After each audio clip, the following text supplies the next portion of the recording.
It is your PrisonPlanet.tv memberships that fund so much of what we do here on this operation. And then we're more than happy for the TV show after it's aired live, then be leaked out onto the web to tens of millions of people. That's our goal.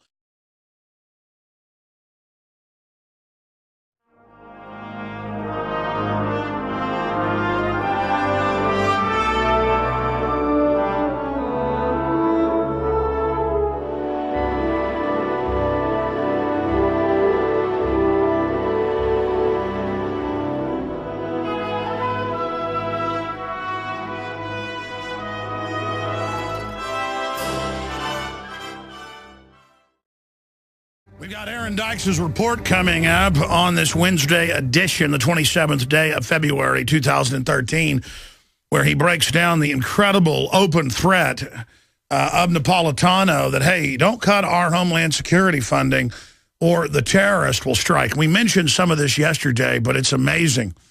And let us spy on you without warrant so the terrorist will strike while they're running the real terrorist networks overseas. We're going to be breaking all of that down coming up in the next segment.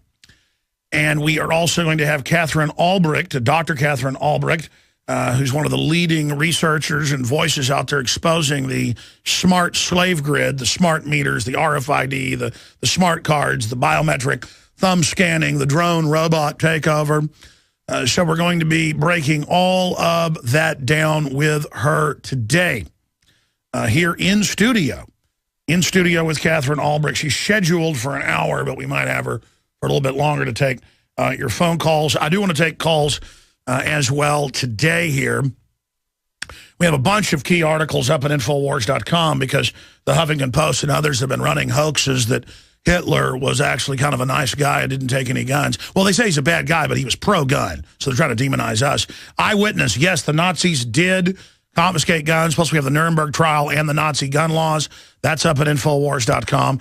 New York's 7-round law bans most firearms. That's right. Kurt Nimmo has a report. I mean, there's your gun ban right there, and they're arresting people. It's happening. They're persecuting law-abiding citizens with no criminal record with their unconstitutional law that is a fraud. Explosive report, 98% of newborn babies are genetically screened. Oh, yeah, they're taking your blood. It's a new report. Finally, the mainstream media admits it, but I told you this 15 years ago with the documents leaked out of the Pentagon via San Antonio. Just groundbreaking information. No big deal, though, because I'm a conspiracy theorist. Big Sis threatens terror attack over sequestration cuts, or government castrating the public cuts. Illinois state rep compares gun control to population control.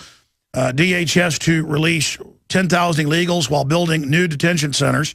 Key article by Paul Joseph Watson that we are going to be getting into in great detail as well today. In fact, I think I forgot to print that article or I missed it in the stack, so we'll print that now for everybody out there watching on TV, what I do on my computer. It's kind of cool. You see everything I'm doing in here. I like that. It's total transparency so that I can just communicate everything.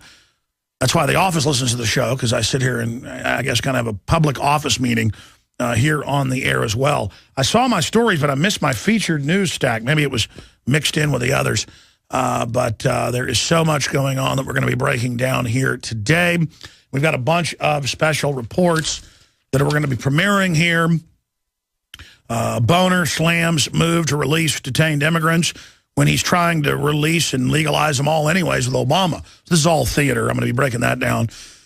We've also got, again, Napolitano trying to hold us all captive, give her more money or the terrorists will get us. Pretty obvious who stands to gain from the terrorism. Pretty obvious who has the motive if you have an IQ above room temperature and know what the word motive means. And we also have the ABC News report that we covered yesterday that drudgereport.com is linked to last night and today.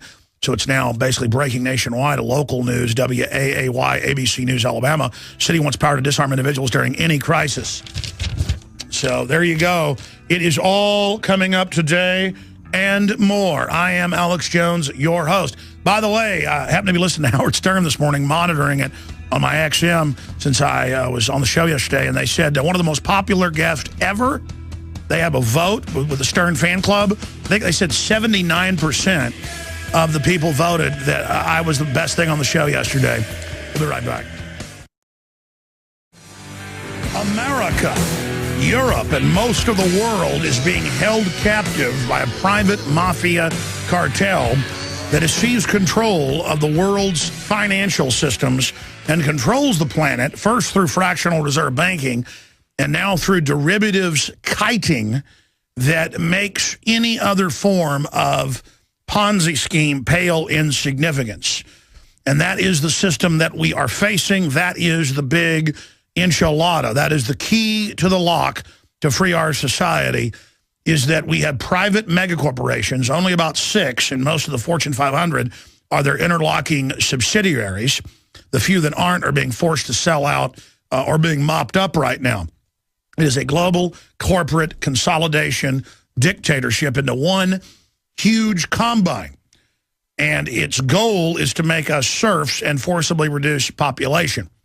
And many say, well, go ahead and reduce population. There are too many people, because you live in an urban environment that distorts reality and makes you think that there's too many fish in the sea. But you could go 20 miles in the sea and not see a single fish till you come to a coral reef and see tens of thousands. It's the same thing with cities and megacities and megapolises. But I digress. These globalists have the symbol of energy, money, digital and physical, which has no real worth, but that we will work, fight, and die, kill, sell our bodies, sell our ideas, sell our children into slavery to survive, or more importantly, in the modern age of mind control, to sit high on the pedestal in the parrot tree. That's all parrots care about, is sitting the highest in the tree in a sign of status. Like chimpanzees, the king chimpanzee, the leader of the troops, sitting high up on the hill, looking down on the others. The fake status, the primitive ambrosia or opiate of the animal class. Well, I have the body of an animal, but the mind that is the key to the universe. And so do you, ladies and gentlemen. So do you. And don't let them ever tell you you're crap. Don't let the globalists ever tell you you're worthless. They're trying to tell you that so you believe that, so you never develop, because they're threatened by you developing. They know the power of the individual because they've taken over. And they know their power. And they know you're even more powerful. All right, let me get into all the news here. We're being held hostage by this global mafia combine. They hold us hostage and say, give up all your rights or Al-Qaeda will kill you. They're doing that again. We're going to cover that in a moment. They hold us hostage and say, sign on to our 1.5 quadrille. It's more like 2 quadrille now. That number's about 2 years old, out of the Washington Post.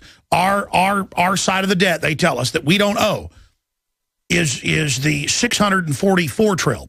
That's what they say Americans owe of that 1.5 quadrille. And Dr. Tarpley, who's an economist, has broken that down as well. Let's get Tarpley back on about the economy and what's the meltdown in Europe. See if you can get him on tomorrow, or Adams is in on Friday, or on the Sunday show. Thanks. But specifically, you got to tell him what he's on about, or he'll cover whatever he wants, which is fine. But I want to get into the meltdown in Europe, where he sees that going, where the current economic situation is, because he always wants to cover how we fix it. And I get his view on how we fix it. My point is they're not following that view. So he side issue, just make sure when you set him up, he knows that. Or I guess he listens to the show. Sometimes he tells me he does, so maybe he hears that. I'll just say, hey, Tarpley, come on about this, and then it's about that show. That's why he hadn't been on lately, just because it's always like a wild card, but I do enjoy having him on. The point is, there is 1.5 quadrillion, 1,500 trillion, more like the actual number I saw recently was it's gone up by another 400 or so. So 1.9 quadrille. And the derivatives has increased since 2008. And they've got new global bubbles on real estate. But that's still only, what, here in the U.S., 50, 60, billion dollars. And if you add it all up together, all the real estate that's got problems, $300, $400 billion. How are we being signed on to trillions and trillions and trillions and trillions and trillions and trillions and trillions? It's an artificial wall of fraud they built up to then make us think we're signed on to it, this big giant ball and chain. And I guess if you look at all the real commitments we've been signed on to that are actually our debts, 16 trillion roughly, federal debt. If you add in, I guess, the commercial real estate and the rest of it, it's in the multi-trillions. But still, that could easily be bailed out and fixed. But we've been signed on to prop up the 1.5 quadrillion, 600+ trillion of that, we're told, is our debt. And it's amazing. I mean, these numbers are even hard to grasp for myself. And they're holding us hostage with that, saying you will do this or too big to fail, the whole economy goes down, as the economy goes down anyways. And as they use the bailout, $85 billion a month, 40+ billion of that just to derivatives, and most of that's foreign derivatives. And if you're a new listener, you're like, well, where's the proof? Just type in $85 billion a month to foreign banks, half of it to derivatives only. This is what's going on. And now they're holding us hostage, saying we're going to release all these thousands of, many of them violent illegal aliens under sequestration because we don't have money to hold them. When I've seen articles in the Houston Chronicle where they've released hundreds of thousands in a single year, over 200,000 illegal aliens, many of which were violent felons, aggravated felons, here in the United States. Just in Texas alone, it's routine. The feds just release these people anyways and deport a paltry amount, basically a show, and raid a few meatpacking plants a year and have a big show that they're doing something. I mean, remember Homeland Security under Bush hired illegal aliens to build the wall, the show wall. So that's what's going on here. We're being held hostage. When we come back from break, I'm going to play Aaron Dykes' report that ties into Big Sis threatens terror attack over sequestration cuts. And she's saying, you don't cut our tens upon tens upon tens of billions. What's the total budget of Homeland Security? Something like $80 billion or something ridiculous. I mean, they're paying for helicopters that cost $400,000. And they say, oh, it's free federal money. The helicopters that the feds are paying for sheriff departments and police departments to get all over the country. Katie outside Houston got one last year and crashed it on the test flight. Yeah, there it is. Napolitano's speech to intimidate a mere $85 billion budget cuts with the threat of new terror attacks. Yeah, she's trying to intimate that if you don't give her the extra $85 billion, that the terrorists are going to get us any minute, and you've got the very terrorist working for NATO and the globalist and for the Secretary of State, now approved, Hagel, publicly, and then it's hiding in plain view. Just like the troops, opium production went from 10% to 93% within just a few years of the liberation of Afghanistan. And then we talk about it, and it comes out, so they go, oh, yeah, on Fox News and CNN and ABC Nightly News. Yeah, we grow the opium and ship it into America and Europe. But if we catch you with it, you're going to jail. Next news story. And they did that because the troops were complaining and saying, we're being told to help grow the opium, and it's being trucked off to air bases, and this is incredible. I mean, if you get caught in your car with heroin, folks, you're going to be lucky if you get 5-6 years probation, even if it's a usable amount. I've looked at the different sentencing and what's been happening. Most of the time, you actually get a couple years in jail for being a user of a product the government grows and ships in. And you're like, well, that doesn't make sense. It makes perfect sense. They put you in their private prisons that are guaranteed 90% occupancy under state laws, and they ship something in that's addictive, that funds them, that people then rob folks' houses and things to buy the overpriced product because they've made it illegal in a black market. And then when they catch you using it, they make you a slave, a nonviolent slave, in one of their factories for 25 cents an hour, competing with everybody else. And so it's the instinct to hold us hostage. Give up your rights or there'll be drugs on the street they're shipping in. Give up your rights or Al-Qaeda will attack you, that the globalists, the foreign banks that have hijacked us run. Give us total power or the economy will implode, too big to fail. And now, give us unlimited spending increases and more taxes. And they're already talking about more taxes this year after that. See, because after they get you, the debt's doubled since Obama's been in. And it's going to double again, faster and faster, and it's going to be more tax, or we're going to take your 401k. Now, that's already started. They're going to take everything. And always say, everything will collapse if we don't take your 401k. Everything will collapse if we don't raise your payroll tax. Everything will collapse if we don't double health care costs. Everything, while they're collapsing it, but collapsing it into their hands as a tool of making you poor. And now they're saying, we're going to release 10,000 illegal aliens while, PrisonPlanet.com article, building new detention centers. And I've always told you, because this is in Rex 84, congressional hearings, 1986. They're online, the whole hearings with Oliver North, the rest of it. Miami Herald, you name it. Senator Inouye saying, we will not touch upon that matter at this time with Congressman Jack Brooks in a bipartisan committee hearings, the Iran-Contra hearings, that they were going to build FEMA centers to put citizens in and prime them with illegals, and then later legalize the illegals, turn them all loose, actually make them soldiers. The biggest part of the military is now illegals that are legalized, and put Americans, black, white, Hispanic, who aren't basically communist, in them. And you're like, but Oliver North was anti-communist. You don't get this, folks. He was anti-Iran, too, wasn't he? Shipping weapons to the Ayatollahs. Folks, when you figure out the triple, double games, it's full spectrum dominance. The bankers run all of it. All of it. All the big institutions. They're trying to mop up the middle-sized things and systems they don't control. That's why the battle is on. They meant to already have this whole thing taken over by now. They're behind. They can be defeated. We'll be right back. Stay with us. I'm Alex Jones. We're going to air this key report on the other side. All right, the video of this report is up at Infowars.com. Big Sis threatens terror attack over sequestration cuts. This is an act of terrorism. They have the motive to stage terror or allow terror attacks so that we allow them to take over our society, just like Hitler firebombed his own Reichstag. Here's Aaron Dykes. Under sequestration, Immigration and Customs Enforcement, also part of DHS, will be forced to reduce detention and removal. Perhaps most critically, it would have serious consequences to the flow of trade and travel. So the sequestration budget cuts are here, a measly $85 billion of automatic cuts because they couldn't agree on real budget cuts that will basically do nothing to the American budget.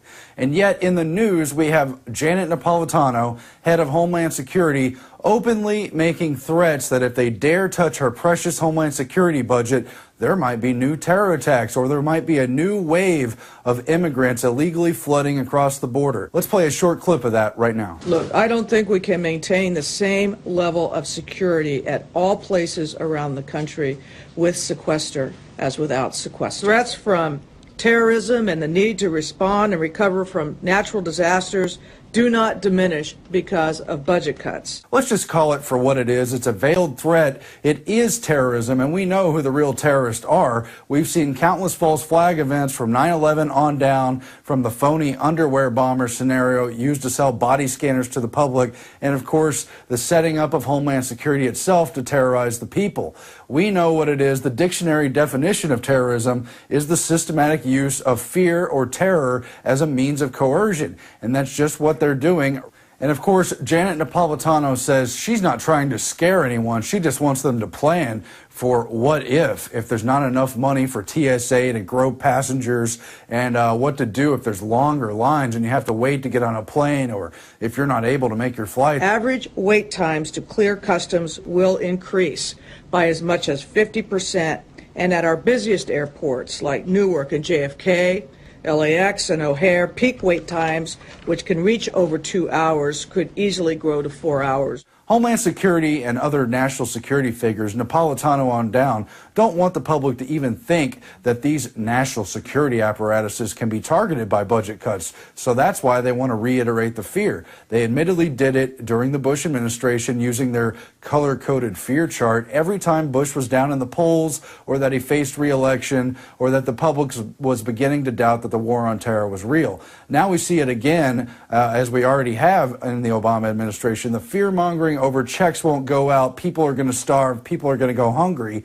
And then here's Napolitano adding on to that the country will break down and passengers will have to wait in lines and the TSA won't be able to do its job, and it's not our fault if there's more terror attacks. Well, we know who's clearly behind the staged phony terror in this country. We also know that Homeland Security and TSA have never caught a real terrorist, especially at airports, and that the only terrorists they have set up in charge are those led by admitted FBI sting operations. But Napolitano wants you to think that her precious Homeland Security budget is untouchable and that they have a right to occupy and control the direction of this country. Of course, Homeland Security's real money comes through black budgets and is used for continuity of government operations, setting up of FEMA camps and a lot more. No one's even pretending to touch that money. Under sequestration, Immigration and Customs Enforcement would not be able to maintain the 34,000 detention beds as required by Congress.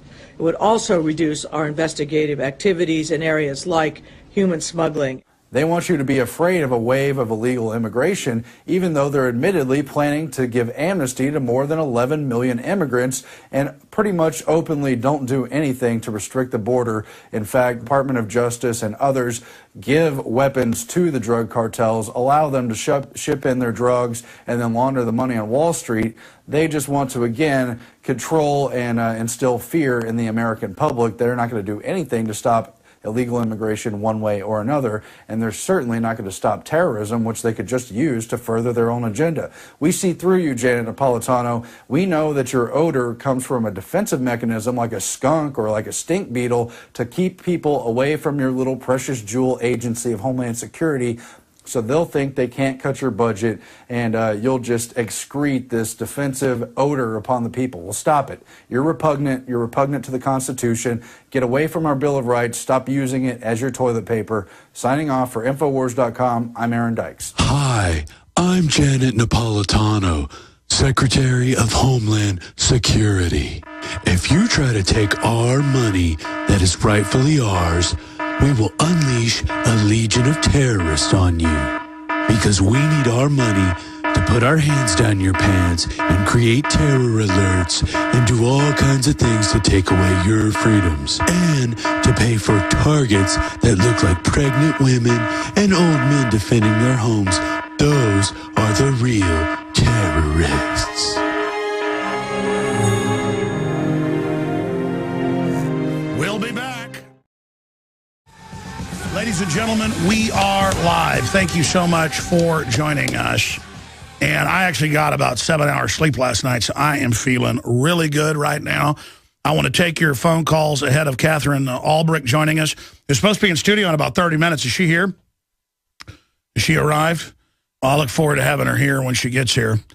And at the same time, we will give the phone number out right now to get your take on all the news that's taking place. Specifically, holding us hostage. Give us more money or terrorist attack. Give us more money to foreign banks or we'll implode the economy. Give us more money. Don't cut one nickel out of any of the federal budget that actually gets bigger by hundreds of billions of dollars a year, or the terrorist will literally murder everybody. Give us more money or we have to give $85 billion to foreign banks. I mean, it's a joke how obvious and transparent all of this is. And I just want to be clear. Will you guys cue up that Boner clip? Slams move to release detained immigrants. We're going to play that in a moment. And again, sounds like good rhetoric out of him. Because look, Mexico is a failed state. Upwards of 60,000 dead the last 5 years. Last time I checked, it was 59,000. Dead bodies found everywhere. Heads chopped off. Total tyranny. One of the most corrupt governments on earth. Probably after ours. Our government's just better at hiding it, not for long. And, well, I mean, there it's just so lawless that they're just destroying everything. And that's what corruption will do. It'll grow and grow and grow and grow until, like locusts, the corrupt just can't control each other anymore, and they destroy all the mechanisms that produce the wealth. It's kind of like a goose that lays the golden eggs. A smart criminal government wants a big, fat, healthy goose because it's getting the eggs anyways. That's a boss hog type thing. No, that's not what's going on here. And I don't like boss hog either. Because Boss Hog isn't going to want me, to be free, but still, Boss Hog, if you give him his money, he'll usually leave you alone. These guys don't want you making money. They want to be the only ones running the factories, running the systems, and why should they then have to produce for you? They have the instinct of dominators, the instinct of debilitators, the instinct of people that want blight and things rotting. And they destroy art, literature, culture. They destroy the family. They destroy everything that is of the greater angels in men. And they lower everything down. Ceausescu, we got a report coming up on this. In fact, I'm going to get to this report. Get the report ready. I've got to cover this. I said I'd take calls, but not yet. Get the report ready, the quick comment by Boehner.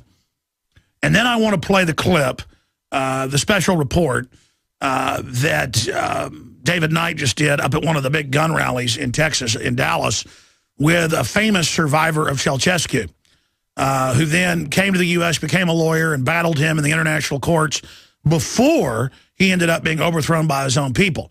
And they were a prosperous country, but it took the communists about a decade to really take over and really wreck things. And by the end, he had them trained to only have about 2 hours of power a day nationwide. And he had his own pleasure city that had power all the time. And his own giant golf courses, bowling alleys, everything. And they do it as a tool of total control. You understand? People are like, how could Obama raise taxes on poor people? That's so cold-blooded. Well, that's the plan. So let's go ahead and play Boehner. Here's Boehner. The agency that enforces immigration laws in this country confirmed today that it is, at this moment, releasing hundreds of illegal immigrants from U.S. detention centers because it says with the sequestration, they can't afford to keep them. Is this what you intended? This is very hard for me to believe, that they can't find cuts elsewhere in their agency. I frankly think this is outrageous. And I'm looking for more facts, but I can't believe that they can't find the kind of savings they need out of that department, short of letting criminals go free. All right, in the Bush plan that Senator Sessions exposed, remember they were supposed to, 6 years ago, have a secret vote on immigration reform because the last 3 had failed, but Sessions said, I'm not following unconstitutional Senate rules, and released it. They were going to have felon illegal aliens not be deported when they serve their term, and to sign a pledge not to commit more felonies. Look it up. Aggravated felonies. You know what an aggravated felony is? Home invasion, rape, carjacking. And remember the railway killer who killed dozens of people and they just kept releasing him? Again, they also mainly feed on the immigrant community. The giant criminal hordes that have fled Mexico and come up here are above the stinking law. And have taken over organized crime in the Southwest and are now intimidating the police and buying them off. We're going to fall just like Mexico. I'm telling you, this is how Rome fell. And I'm not even for this Roman Empire. But let me tell you, falling into the barbarians will and that's what this is. Third world countries are in a barbarian state. And civilization could easily collapse in this country. It did in Russia for a while. And it's still pretty bad. I mean, this is out of control what the corrupt are doing. They're destroying everything because they have an instinct against the good producers. They have an instinct of hating the regular, hardworking person. They hate you. They hate Christians. We're going to play a clip right now. David Knight and David Ortiz went up and did a great report in Dallas on the big National Day of Resistance this Saturday. And there's 2 reports. Here's David Knight's part of the report. We'll get to David's in the third hour if we have time. It's all up at InfoWarsNews.com or PrisonPlanet.tv. If you're not a subscriber, what are you waiting for, folks? We are the tip of the spear. We need your support now more than ever. And I want to thank all you that have supported us. Let's start getting to his report. Here it is. Well, the keynote speaker was a lady who had lived under Romanian dictator Nicolae Ceausescu. And like so many people that we've talked to before, she has an important story with warnings to tell us about how it got to that position, what it was like to live there. And like so many of the other people, her warning is that we're headed in that direction with many parallels. Here's what she had to say. More than 20 years ago, I was exiled from communist Romania to America, the greatest country in the world. I came to America as a political refugee from communist Romania. I had with me 2 daughters, and I was pregnant with my son.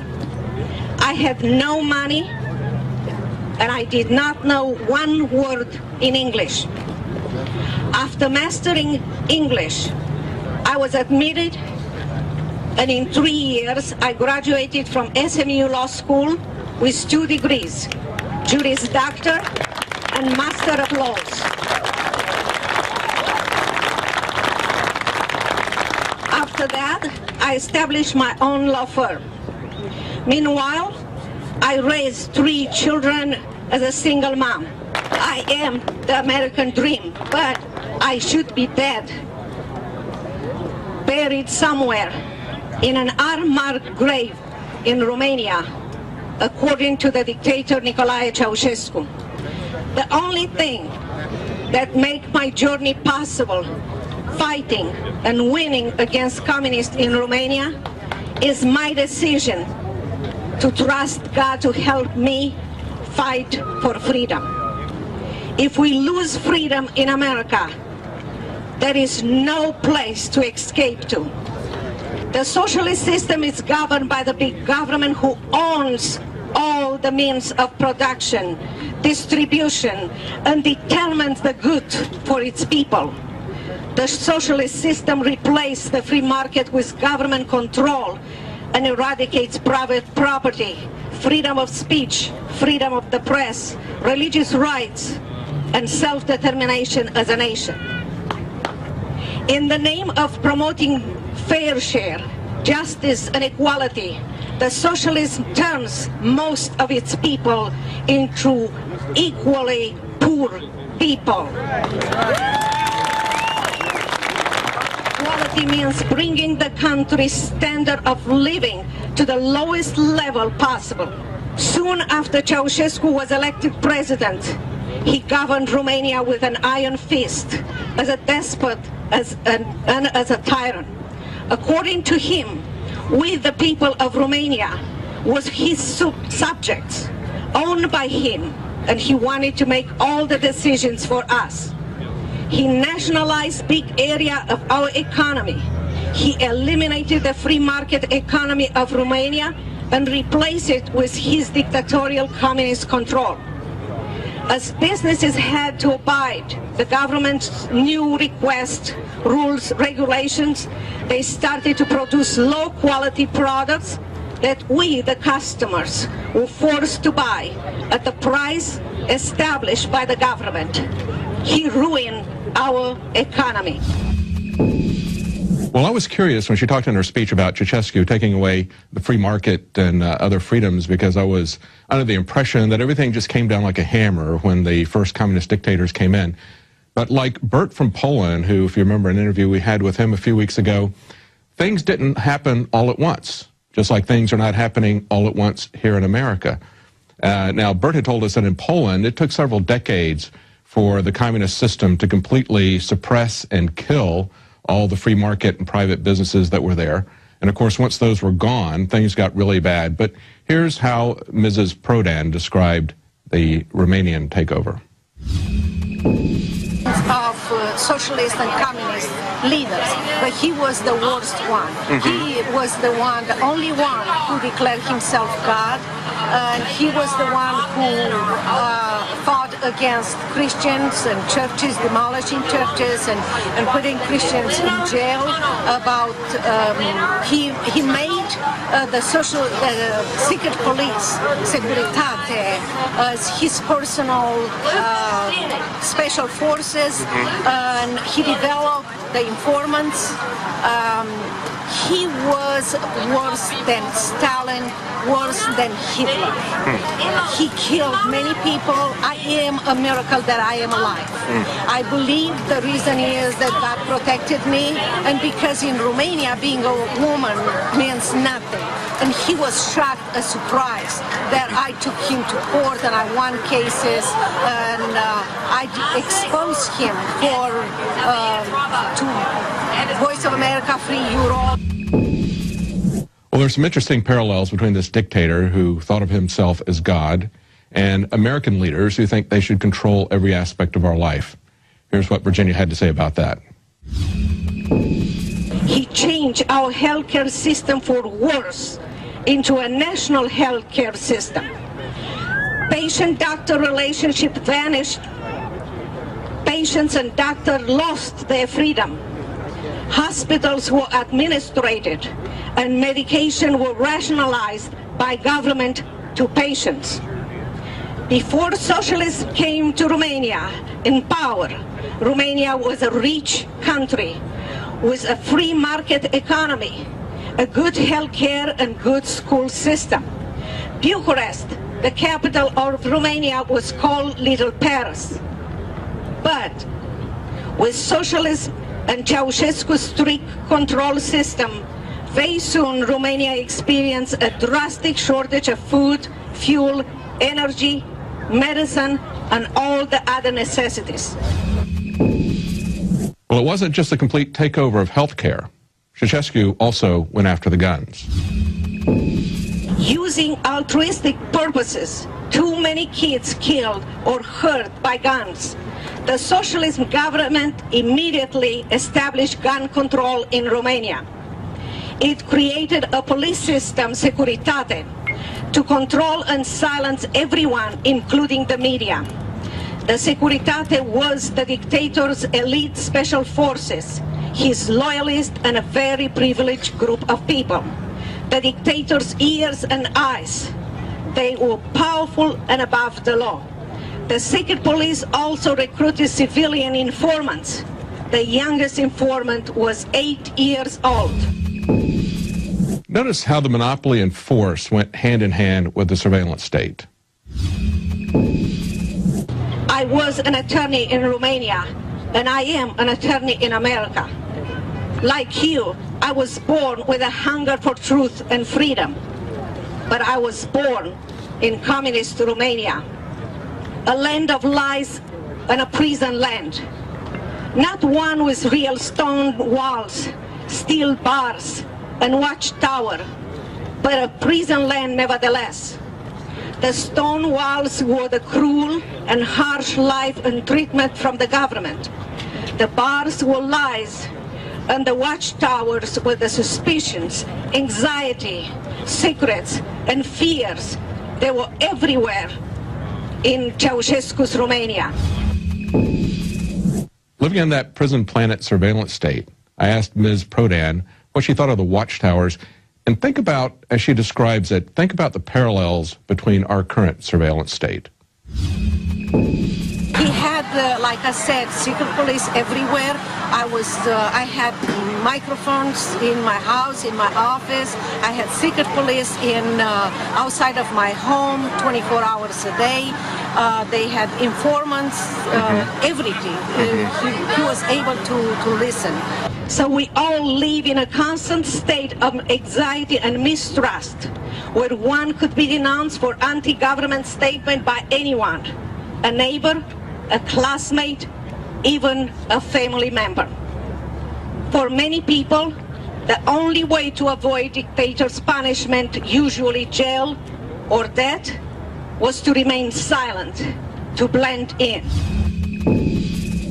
And when she talked about taking Ceausescu to court, I was curious if they had laws there that protected any individual rights. On what basis did she win? Now, there's been a Second Amendment speech of a fellow who was at Tiananmen Square and in Massachusetts, and he talked about the fact that in China, they had laws that protected most of the individual rights that are enshrined in the Bill of Rights in America, of course, with the exception of the Second Amendment. But of course, they didn't pay any attention to them.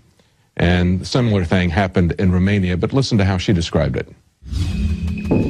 Not sure if we have everything like in America, but I will give you an example.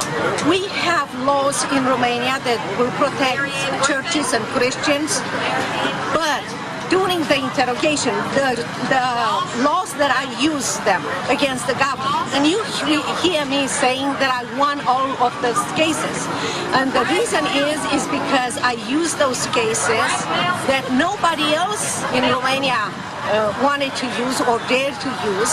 And in the interrogation room by secret police, those secret police told me that those laws were in Romania, in the books, so Romania can have or maintain the most favored national status with United States, not for me to use against them.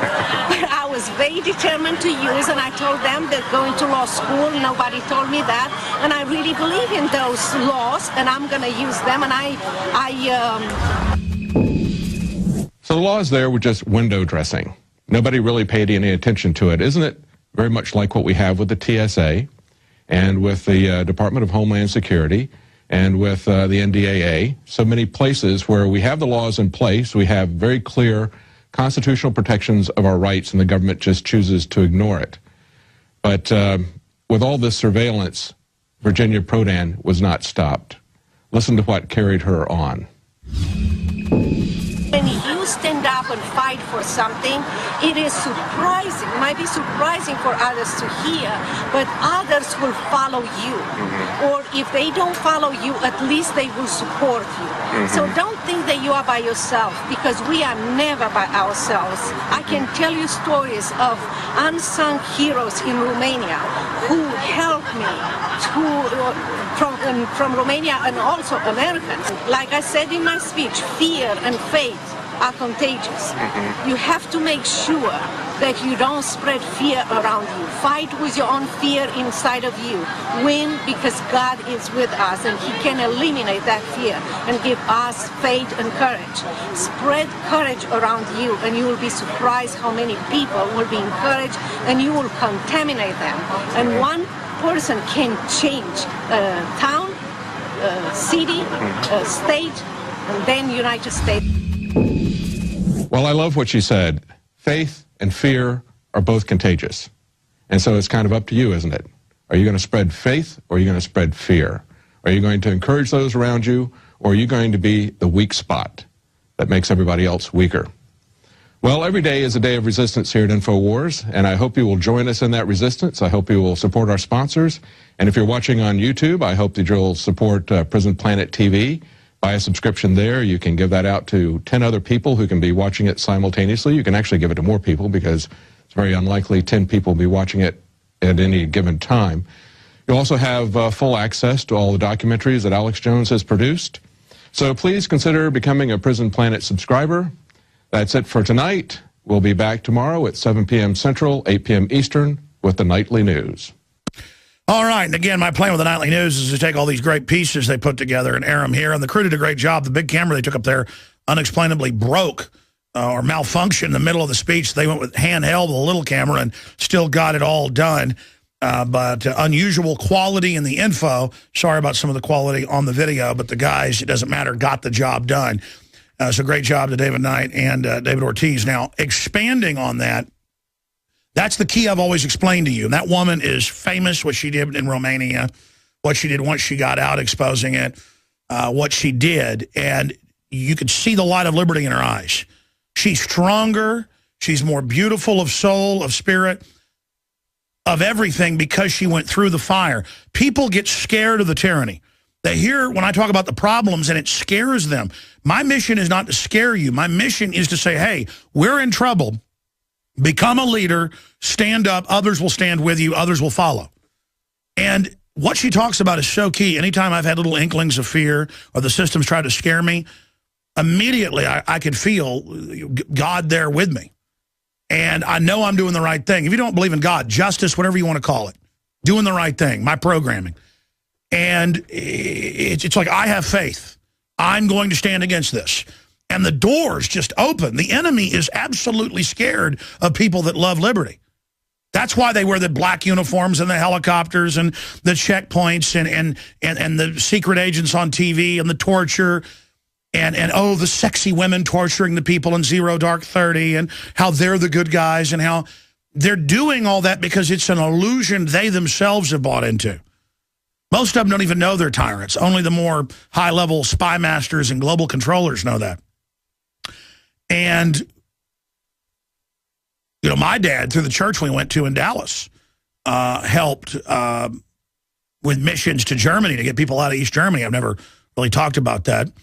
And we helped people that got out of Germany and East Germany and things like that that came to the U.S. I'm not going to go into the whole story. But the point is that the government obviously knows that, is that this is a real fight, ladies and gentlemen. And communism is the eugenicist, globalist science of tyranny. And they call themselves liberal. They're not real liberals. Thomas Jefferson was a liberal. And it's so important to realize these people are not liberals. And the Republicans at the highest levels are their partners in this takeover. But she talks about just trusting God and then all the things she was able to do. And that as soon as she stood up, she had power. And Ceausescu, of course, was killed by the people finally when the police and military woke up. And the Ceausescu model is something that we could see happen in this country. The problem is there's not just one dictator. It's a collection of corrupt system. So we have to assassinate the character of the corrupt system and the imposter system that's overtaken our republic and re-upload the republic born again hard. Come in, join the team, come in for the big win. All right, hour number 2 straight ahead, Infowars.com. All right, Katherine Albrecht has gotten here. She's in the green room. We'll get her in here in the next segment. Dr. Katherine Albrecht, leading voice in exposing the technocracy. Hey, will you guys pull me the articles from this week about the big mainstream news about the army of robots taking over the technocracy? I just want to show viewers and listeners some of that so they don't think I'm, just talking about that, because that's what I've been talking about for 17 years, and the smart dust and the RFID and all the rest of it. And what's great is Katherine battles it full time and just recently beat cancer, praise God. Your prayers undoubtedly help with that. And she's going to be joining us in studio for a little more than an hour. And we'll also be taking your calls for her. And we'll get her view on the whole state of the world itself. But we just played that interview with a well-known survivor of Ceausescu's Romania. I mean, they killed hundreds of thousands of people. And that was just a small country. But the example of his arrogance, his corruption, and the whole apparatus, and then finally people stood up with people like Virginia Prodan, who's now fighting for our Second Amendment here. She's a lawyer and a U.S. citizen, just part of the American dream. I can't wait to get her in studio with us. I can't wait or maybe go interview her for the nightly news on camera. Just amazing. And then we've also got David Ortiz's report coming up as well today, and a bunch of other reports. There's just so many that are on the nightly news. And I really, folks, the quality of the nightly news, the great reporters we were able to find out there that love liberty through the reporter contest that we did a year ago, or a little less than a year ago, everything is just so amazing. And I'm blessed and honored to be your host. I'm very thankful that we're having these huge breakthroughs. I haven't really talked about it. I mean, that was a big deal. Michael Savage is not so much reclusive, but he doesn't do a lot of media. And to get him on the air, whether you agree with him or disagree, it'll get a lot of people awake. It'll bring a lot of his listeners into this show and vice versa. To go on the Howard Stern show, and they plan to have me on for 30 minutes and basically probably criticize me, but I won them over with the facts.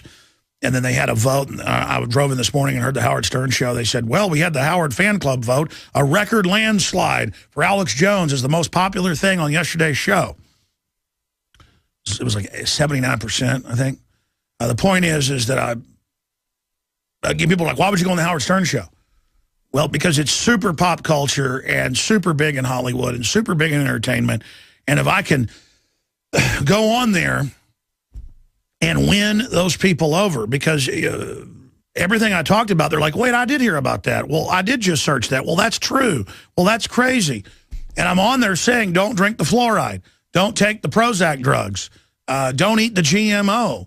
I mean, it's a real public service announcement. And the fact that, by the grace of God, I'm able to get on the air with the facts, just because I talk like a regular person, and I don't put on airs, and I'm just a real, warts and all, that I'm able to get through to people by the grace of God. Well, so are you. And just as that lady, the survivor of communist hardcore tyranny, talked about how as soon as she started standing up, she couldn't believe the power she had. Virginia Prodan, and how others ended up joining her. Who are the other Virginia Prodans out there? Who are the other Alex Joneses? Who are the other Ron Pauls? Who are the other Dr. Katherine Albrechts? Who are the other people? Because I can tell you something. 20 years ago, I was going to community college, about to go to UT, and every class was anti-American, anti-liberty, classic tyranny. And I went to an Access TV show 17, almost 18 years ago, and had instant success reaching people, and got a radio show 17 years ago, and the rest is history. And I developed my skills as I went along. Still, I'm a train wreck many days. But the point is that it's real, it's resonating. We can turn back the evil if you believe and take action and don't stop. We'll be back with Dr. Katherine Albrecht in studio.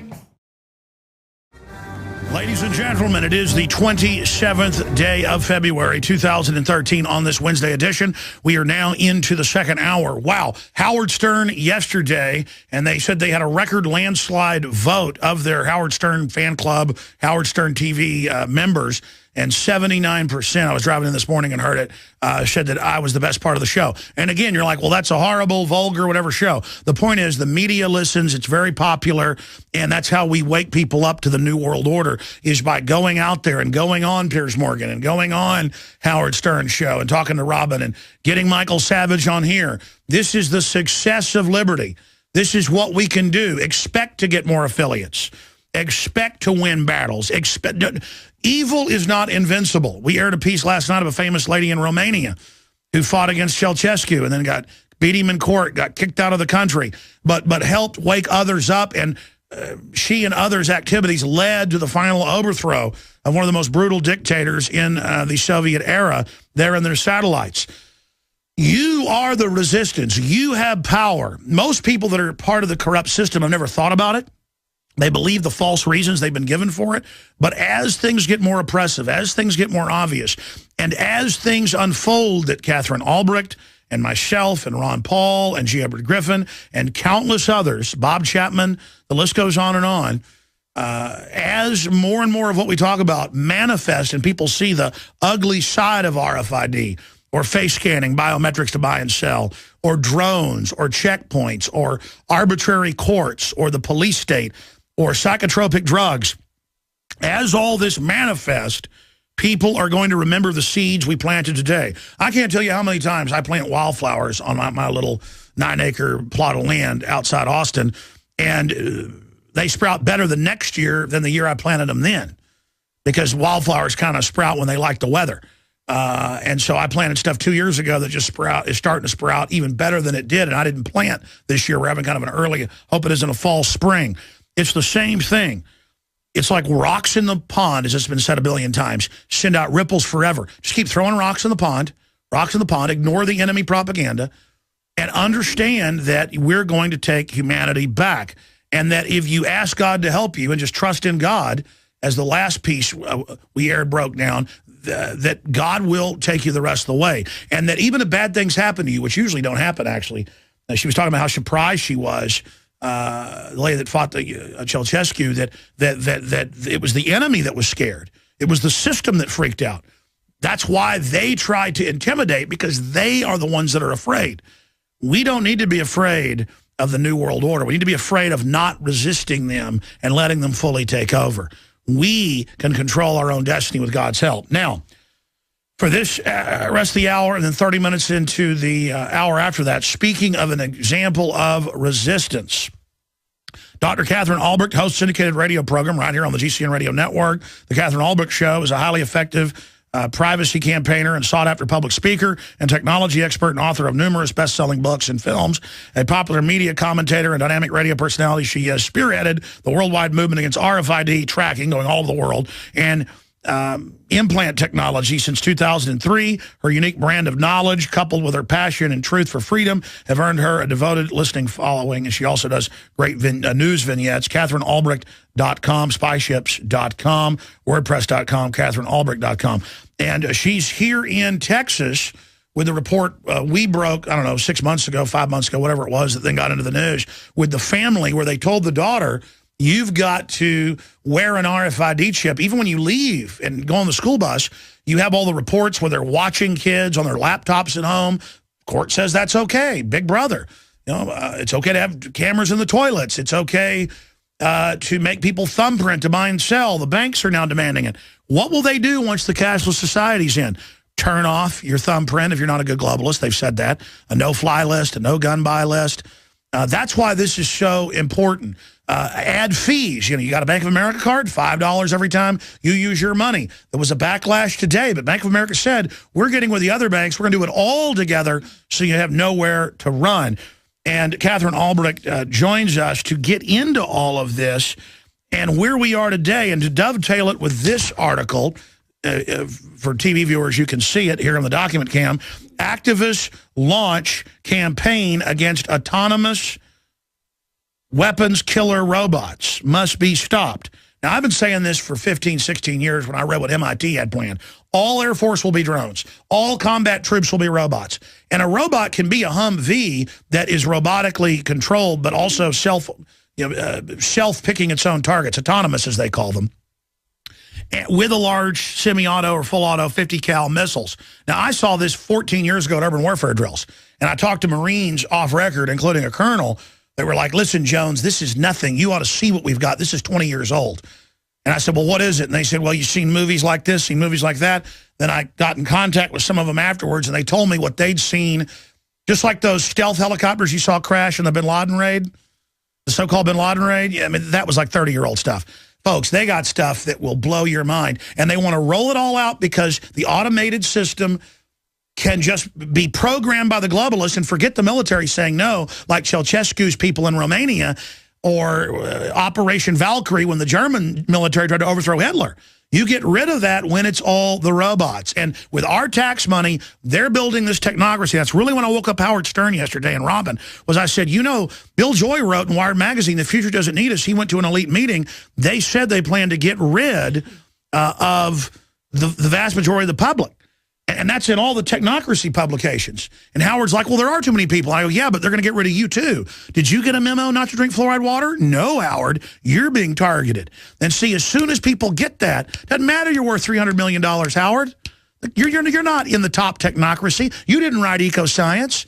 You don't get to go to moon-based Moonraker, which is really going to be underground. They're not going off-world for this bioweapon release. You're dead. You're dead, Howard Stern. Robin's dead. I'm dead. We're all dead. You better either wake up to this or it's all over. I've seen their master plan. They've written it down. They're arrogant about it. Now, on the ground, fighting it everywhere. Actually, they're focusing on this, and it's important whether you focus on everything like I do or you focus mainly on this and a bunch of other subjects she does as tertiary. It's important to pick your cross and carry it, and it will empower you. People think of fighting tyranny as horrible. It's the animating contest, as Thomas Jefferson said. Okay, that's my introduction. You're with us for the next hour and 20 minutes or so. Dr. Katherine Albrecht, from Harvard degree in your research of this tyranny. First off, before we get into specifics, what is the state of the globe, the state of the battle against the tyrants right now? Well, I'm going to tell you, this whole move towards getting people accepting what's happening in the last 10 years has just been mind-blowing. It's to the point now where stuff that I used to be able to talk about 10 years ago that was, I could say, hey, they're going to start tracking you through your shoes, and people would go, that's terrible, let's fight it. Nowadays, I say they're going to track you through your shoes, and they say, yeah, they already tracked me through my cell phone. They're tagging kids now, as you know, at Walt Disneyland, Walt Disney World, with the RFID total conditioning on their right hand. So now you've got kids going, the happiest place in the world, the best event of my life. I went to Disneyland. I got tagged with an RFID tag on my right wrist. I'm going to associate that now with fun. So I think what's happening from my perspective in the battle is that it's getting harder to fight because it's getting harder for people to actually recognize that there's a fight that needs to occur.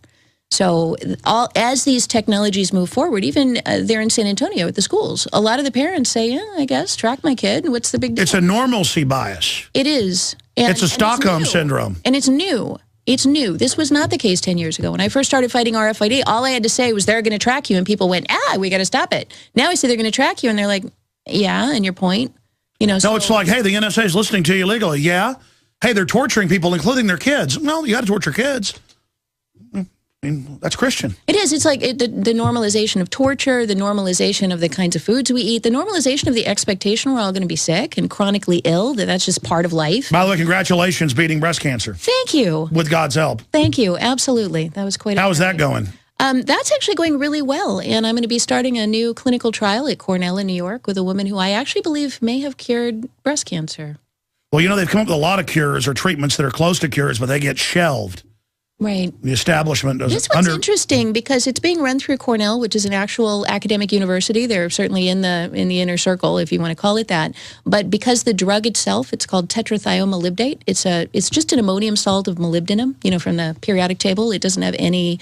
It doesn't have a patent on it. There's no pharmaceutical company making anything off of it. It's cheap enough you could salt the roads with it, and it seems to prevent recurrence of breast cancer and other cancers as well. And she's not getting the big pharmaceutical, funding to do all the clinical trials, but they're doing the trials anyway, funded by just donations. So it is kind of fun to watch from within the inside to see an alternative cure. See the life force still caring. Absolutely. And a cure that's not going to make anybody any money. It's not going to make anybody super rich because there's no patent on it. But there's the real wealth of your women in your life not dying. Oh, my goodness. No kidding. Expanding on that, why do you think from your research breast cancer is skyrocketing? I think it's the estrogens. I think it's the fact that virtually everything we eat is in plastic. The printer ink, bisphenol A. The printer ink. Now it's going to be in our dollar bills. They're going to have the plastic carbonates everywhere. I think we're just drowning in estrogenic substances. That's right. They picked a bisphenol A to print the plastic in the new dollar bills when there's no need. It's just like, here, kill yourself. Yeah. Well, and, as you point out with the water, the things that they're adding to the water, now they're finding that even the BPA-free plastics, as I believe you've pointed out recently, those BPA-free plastics themselves now are being shown to be highly estrogenic. So it makes men lethargic, fat, and unhealthy, and makes women hyperfeminized, but accelerates the aging of the tissues. Well, and not just hyperfeminized, it causes cancer. Yeah. It triggers breast cancer. But, I mean, Catherine, the government loves us. The good news, Michael Savage was on, and he said they're putting stuff in the water and the food to do this to men and women. I mean, he's saying it. The point is we're reaching the point, though, where people admit it's going on. Next, they'll be like, so the government's killing me. That's loving. We'll be right back with Dr. Katherine Albrecht. Dr. Katherine Albrecht's our guest. We are being inserted into the matrix. The children, Catherine was just telling me during the break, they have the new children training potties with the little insertion area for the iPad or iPod. People are just totally not. You go out to restaurants now, myself included, no one's even talking or communicating. They're all clicking, clicking, clicking. That's why I've decided the next few weeks I'm going to take off a full week. We're going to have guest hosts, you name it. No computers. I'm taking my wife and kids to a cabin or something. No computers, no cell phones, no nothing. We've got to get out of the matrix. I mean, I know all this, and I can't stay out of it. I want to get into the specifics of the battle and what's happening, but, I mean, what is first and foremost on your radar, Catherine, right now in this fight to expose that not technology is not bad, but the way it's being deployed by the technocrats is with Trojan horses for control? And what, from your research, do you think they're trying to build? Do you concur with my technocracy analysis? I do, and I, of course, add the spiritual component, that I believe that what we're building is the body of the beast. Satan, from the very beginning, is one of the powers of God, the power to be omniscient, to know everything about everyone, to be omnipotent, to have the power to create and destroy life, to create and destroy worlds. These are all things that, as you look closer at the battle, you begin to recognize that it is a spiritual battle. And I believe that what we're creating with all of the surveillance, all of the cameras are, the eyes of the beast, all of the microphones on the buses and the microphones that they want to put into our homes, they are the ears of the beast. And ultimately, we've created this web. And you think about the phrase web. What is a web? Where there's a web, there's a spider. Wow. We call it the net. What is a net? It's a trap.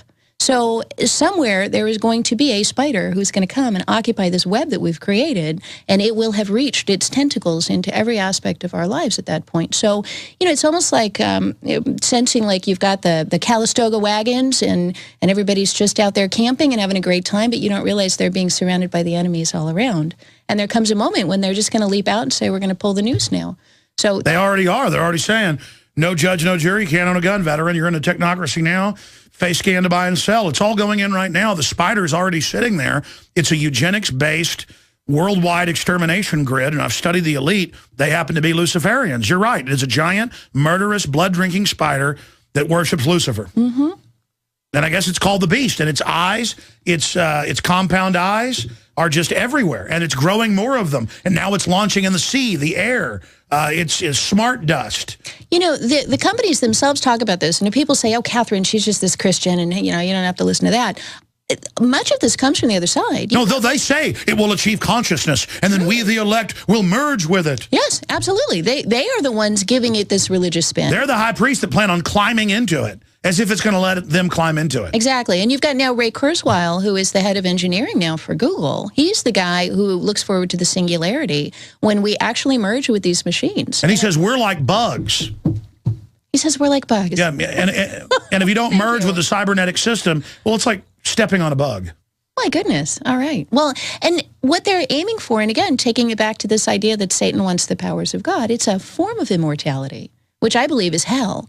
It's this idea that you will be able to live forever. Upload your soul. Take your consciousness out of this meat package that you call a body. Upload it into the beast. And upload it into the computer network. Into Satan's mind. So you can live forever. And, you know, you look at the people who fall down the rat hole, for example, of World of Warcraft, you know, who are so immersed in that world that their real world, their bodies go to hell, they're not healthy, they lose their relationships, they lose their jobs because they're immersed in something that's just in their heads. Who was that lady you had on, the researcher, talking about what the video games are doing to people?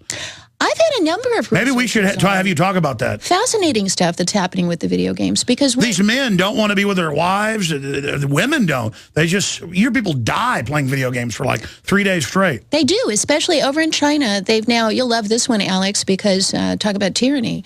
The government in China now is supervising people's use of the internet because they have all these online interactive games. And if you play more than 4 hours in China, they actually begin removing the characteristics of your character. So your character starts getting weaker and slower, and they take away gold, and his weapons don't fire anymore. So the Chinese government is actually observing people's... Because they want to keep their biological androids functioning well, but as they build the computers, you heard at Foxconn when the humans were all committing suicide last year, they said, we're going to go to robots. They tried robots. They're still not ready. So, believe me, once they're ready to kill them, they'll turn on the video games that are so addicting, people are going to sit there till they die. They already have the Flickr algorithm. And then everyone will just die, and then the robots replace us. Well, and what's if you tie this in with Ray Kurzweil's vision, it's that we would voluntarily, because the world is going to become so polluted, because our bodies will be so chronically broken, because there will no longer be any butterflies or trees or flowers or plants, because everything's going to be dark and burned out, you're going to, at that point, want to upload yourself into the beautiful forest in the video game. And that's why they're trying to wreck the world on purpose while claiming they're environmentalists and then having the seed arcs and vaults because they plan on destroying it, but then Lucifer will remake it beautiful. He's just destroying it to rebuild it. Oh, Lucifer. We'll be right back. That's right. When you go along with evil and corruption and don't at least recognize it, you're turning away. It's a sin. And you're allowing everything to rot around you. A nightmare world is being built, and at the middle of it is a wicked, anti-human, technocratic spider. The elites call themselves this. Not just Ray Kurzweil. Yeah, the head of technology at Google. All of them. We have their quotes in Endgame, Blueprint for Global Enslavement. And I love how the New York Times a few years ago talked about Endgame. And it was back when they were saying there was no Bilderberg and Obama and Hillary didn't meet at Chantilly, even though it was all on record later. And they said that Jones believes the elite are going to merge with machines and fly around the solar system. I was quoting Ray Kurzweil. I was quoting, and it's said in the film where they said it, it's on record. And technocrats saying we may just blow the earth up for the power, you know, just because we want to exercise the power. All this crazy stuff. And Kurzweil goes and has events with all the top Hollywood. William Shatner, who's a nice guy, but he wants to live forever. He says it. And they offer him, you're going to live forever. You're going to live forever. This is how you do it. And then we're just accepting their plan of how we're going to, quote, evolve. And then I look at everything else they do. It actually is devolving us. Now, Catherine, we've had some nice banter for a few segments, some great back and forth, but I want to get back into, at the core of your research, what they're building, who they are, the spiritual side, because they say it's spiritual. Ray Kurzweil said he doesn't believe in God yet. They will become God. That's a quote. Idea, yeah. Yeah, merging with the machine. So you've got the floor. I'm gonna sit back. Yeah, when you think about just biblically, And a lot of what you're saying is about come out. You know, in Revelation, we're actually told, and also in Daniel, the 2 prophetic books in the Bible, come out of Babylon. That there's going to come a time when it's going to become so corrupt that if you stay in, you will either become a part of the problem or you will become completely corrupted and destroyed. So, you know, come out of her, my people, lest you be partakers of her sins and receivers of her plagues. And so we know, you can look around and you can see it happening. And what's interesting now, I was saying it's a more frustrating battle now than it was 10 years ago because people don't get what it is that we're fighting or why you would even bother fighting against it. But in a way, it's also an easier battle. Because what I've found is that even when I'm sitting on an airplane, if I start talking about these issues with people and talk about how the world's going in the wrong direction, everybody nods and says, yeah, I feel it too. You know, that there's something coming for us. Everybody has this feeling of almost a predator after the prey.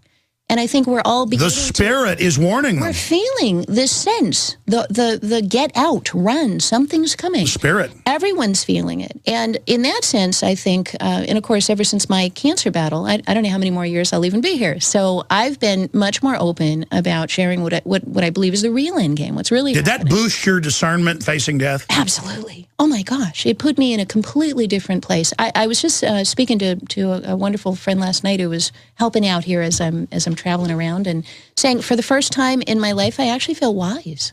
I feel that I've gained some wisdom from that. And that's been just an incredible, incredible positive journey. I never thought I'd say thank you that I had cancer, but I think that I am actually grateful for what I Well, accepting death is a real booster in discernment, because then you don't have all the petty things blocking your spiritual vision anymore. Well, and I think also the stuff I used to think mattered, you know, being respected or testifying before the Federal Trade Commission or having the governor appoint me as the expert member of the study commission on RFID, all of those accolades that the world gives you, all of that recognition that I used to really crave and think was so important. And I have to say at this point, you know, because I kept my mouth shut, I didn't really say what I thought was actually happening. I kept my Christian views to myself. I kept my spiritual views under wraps, because you can't go saying that and then expect that the Federal Trade Commissioner is going to take you seriously. But since having cancer, I have really come to the point where I say what I know and I mean what I say. And I don't really care if people agree or disagree at this point. So it's a new place, and it's a good place. And you're free. I'd like for us to become that way a little bit more. You're free. So get into the nature of it. Get into the technocracy, and then we'll get into specifics how it's working. But I mean, get into the big picture, because when you look at what IBM talks about, and I fly a lot, so I've gone through a lot of airports, and they've got this big smarter planet, you know, up on all the airports up high. They've got all these billboards. It must cost them millions to put all this up about the smarter planet. And the smarter planet's built on RFID. It's built on all of this sensor network. And they talk about the planetary skin, that the actual planet will develop a skin and be able to sense everything that occurs on it. The Internet of Things, which is the RFID network that I've been fighting all these years, the Internet of Things is the idea that every physical object would be reporting home to the global brain, that you would have this consciousness that would be aware of everything, every tree in every forest, every frog in every pond, every move that you make, every piece of paper you pick up, all of it would be monitored and observed by this centralized brain. And the way they're going to do it is through the RFID system. So somehow they're going to put, and they've been talking about this since 2003, put tiny sensors on every physical object, build it right into every physical object on the globe, so that as the thing begins to, as the consciousness sort of comes in and occupies the infrastructure that's been built for it, that consciousness will use those as sort of nerve endings to know everything. And the scariest thing that I think I've heard all year is the spray-on nanotechnology antennas. So there is a company, they're called, I want to say Camtech, C-H-A-M or that you'll run drones with. Yeah, so this is actually a different one. This is a surveillance technology or an antenna technology. So let's say, for example, Alex, right now that everything in this room had an RFID tag, or your shirt, your underwear, my top, my shoes, whatever, had an RFID tag, and we went out into the woods. We couldn't be tracked. There it is. Because there's no reader. There you go. That's it. Spray-on antenna, wireless in a can. So what these guys have developed, and if you scroll down, you'll see a picture of a tree. All right, see that tree there? It'd be great if you could zoom in and see that it just looks like a regular tree. So there are military antennas that cost a fortune, and they lug them out into Afghanistan so that they can transmit to airplanes or to base stations. What they can do now is take this spray-on antenna, spray it on the tree, and the tree itself becomes the antenna that broadcasts and transmits. You could do this to every tree in the forest, and now you and I are walking through the woods, and the trees are actually monitoring us, and they have a range these trees can send to a passing airplane. And eventually they will be able to transmit to satellites. So what this has done is it's taken the RFID thing that I've been working on all these years. And the piece I've been working on is they want to put the chips on everything. But the real issue is, where are the readers? And once you can do this, you can actually, you could spray the wall. You could paint the walls with this. You could cover every surface on planet Earth. Smart dust. And track everything all the time. Well, the dust is the trackable part. These are the antennas. These are the receivers. Keep going. So anything you can paint with this technology, anything you can paint with this would be capable of picking up all of your signals and emissions. Did you know Clifford Carnicom, just to interrupt, I have to, I can't help it. Clifford Carnicom told me like 13 years ago on air, and of course he worked, I think it was the Forest Service, and he wouldn't say everything off air, and then he wouldn't go back on shows anymore. He kind of disappeared, I guess because of threats, is what I heard. He said they're spraying the aluminum dioxide to get into the trees, and they're going to drop some type of other reading substance on it later, but that's all I was told. And he had like Department of Energy sources. And I heard that, and I thought, that's a little out there. And then it just clicked when you were saying that. I'm sorry, go ahead. So, yeah, it would be possible. You could fly over a forest of trees with this dust and turn your trees into antennas that would actually be broadcasting up to space. So, and the problem with this is it's invisible. You would never know that this paint was even underneath the wall paint of a room that you were in, and then that room could become an actual sort of RFID chamber picking up all these signals.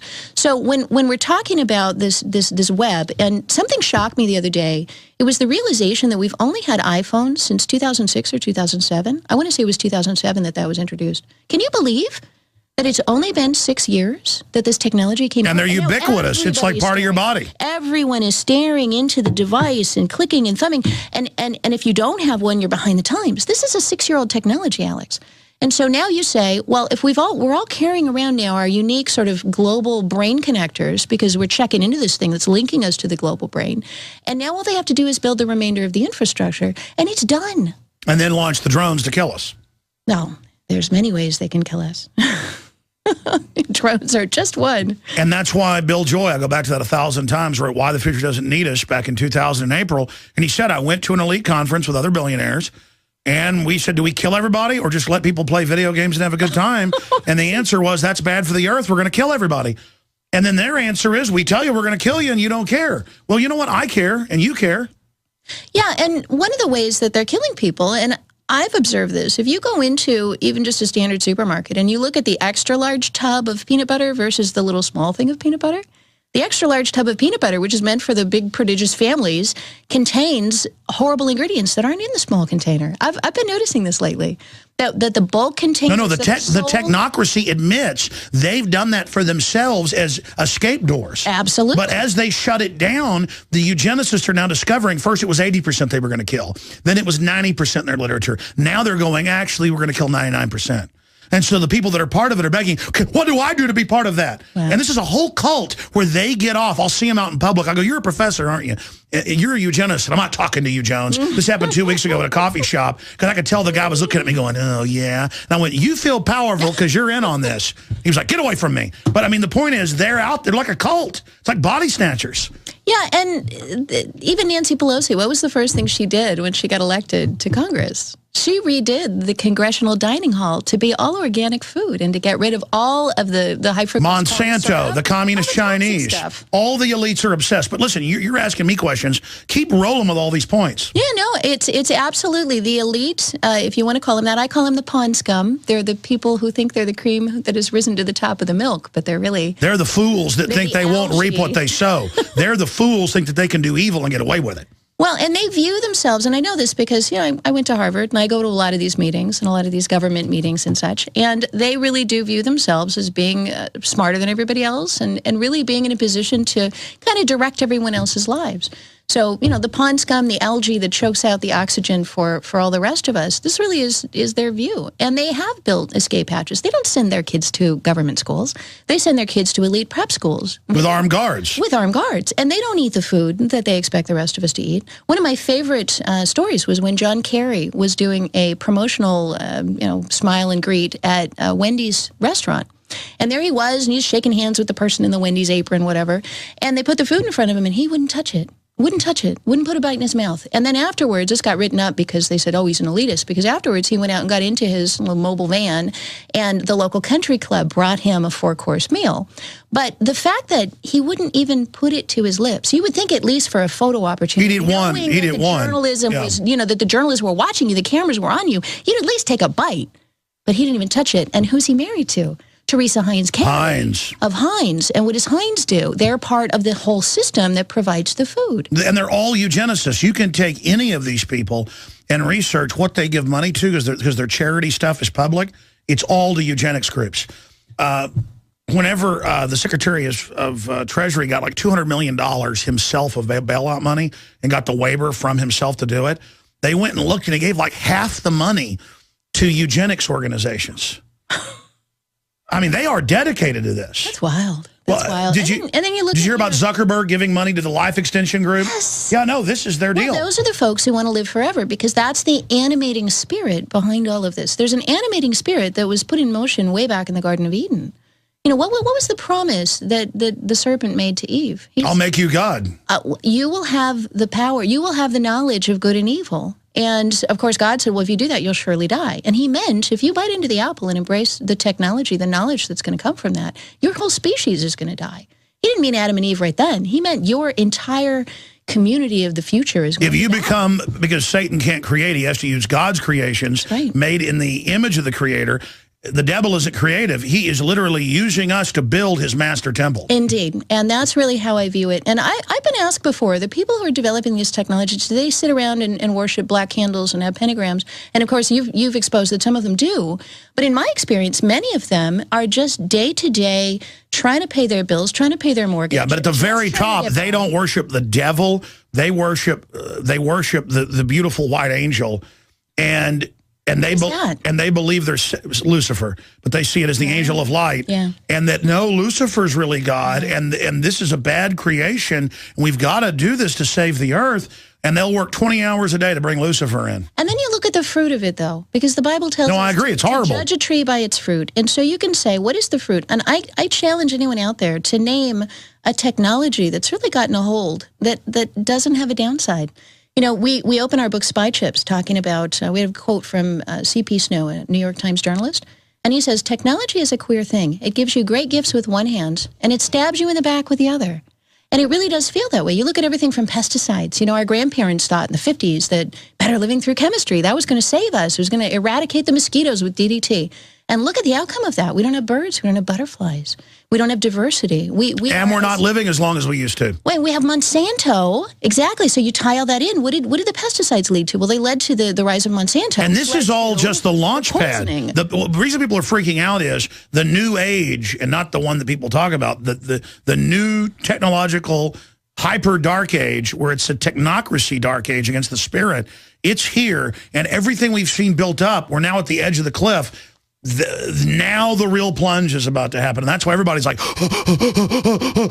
because deep down the spirit's going, Mayday. People feel it. They absolutely feel it. And that's why whenever somebody says, well, why are you fighting this? If it's inevitable, if you've got your biblical beliefs, why would you fight against it? It's going to happen. And my response to that is we're not going to stop it. I mean, as much as I hate to say that, I feel like the years that I've battled, the last 13 years, that I've fought against RFID and all these privacy invading technologies, it's like there's been a mudslide coming down the hill, and I stood and I held my ground with my piece of plywood, and I held firm ground, but it just went around me. It's coming anyway.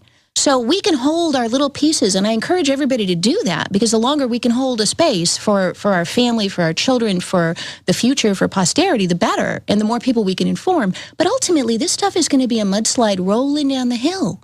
And the real answer to that, then, is the same answer back in the Garden of Eden. I view us as being like the crew of the Titanic. We struck an iceberg way back when Eve bit into that apple. We've been taking on water ever since. The ship is going down, and we're not going to stop it.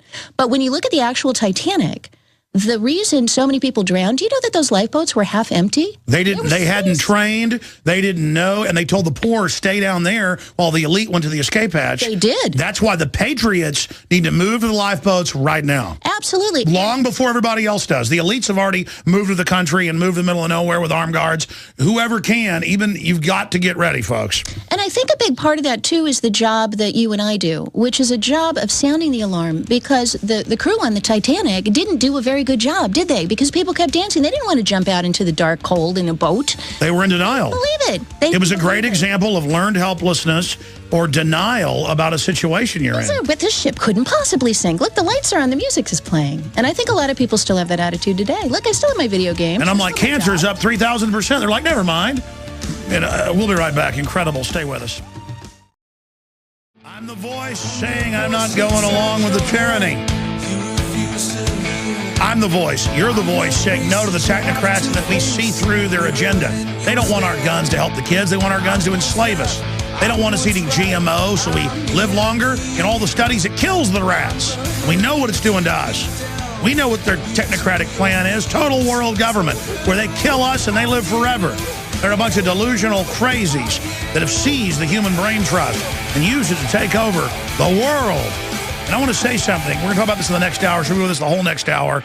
And we'll take calls the last 30 minutes because this is a powerful interview with Dr. Katherine Albrecht here in studio with us, syndicated host, best-selling author, researcher. Recently has cancer in remission. I need to pray for her. She's going to get scanned again soon to see if there's any metastasization.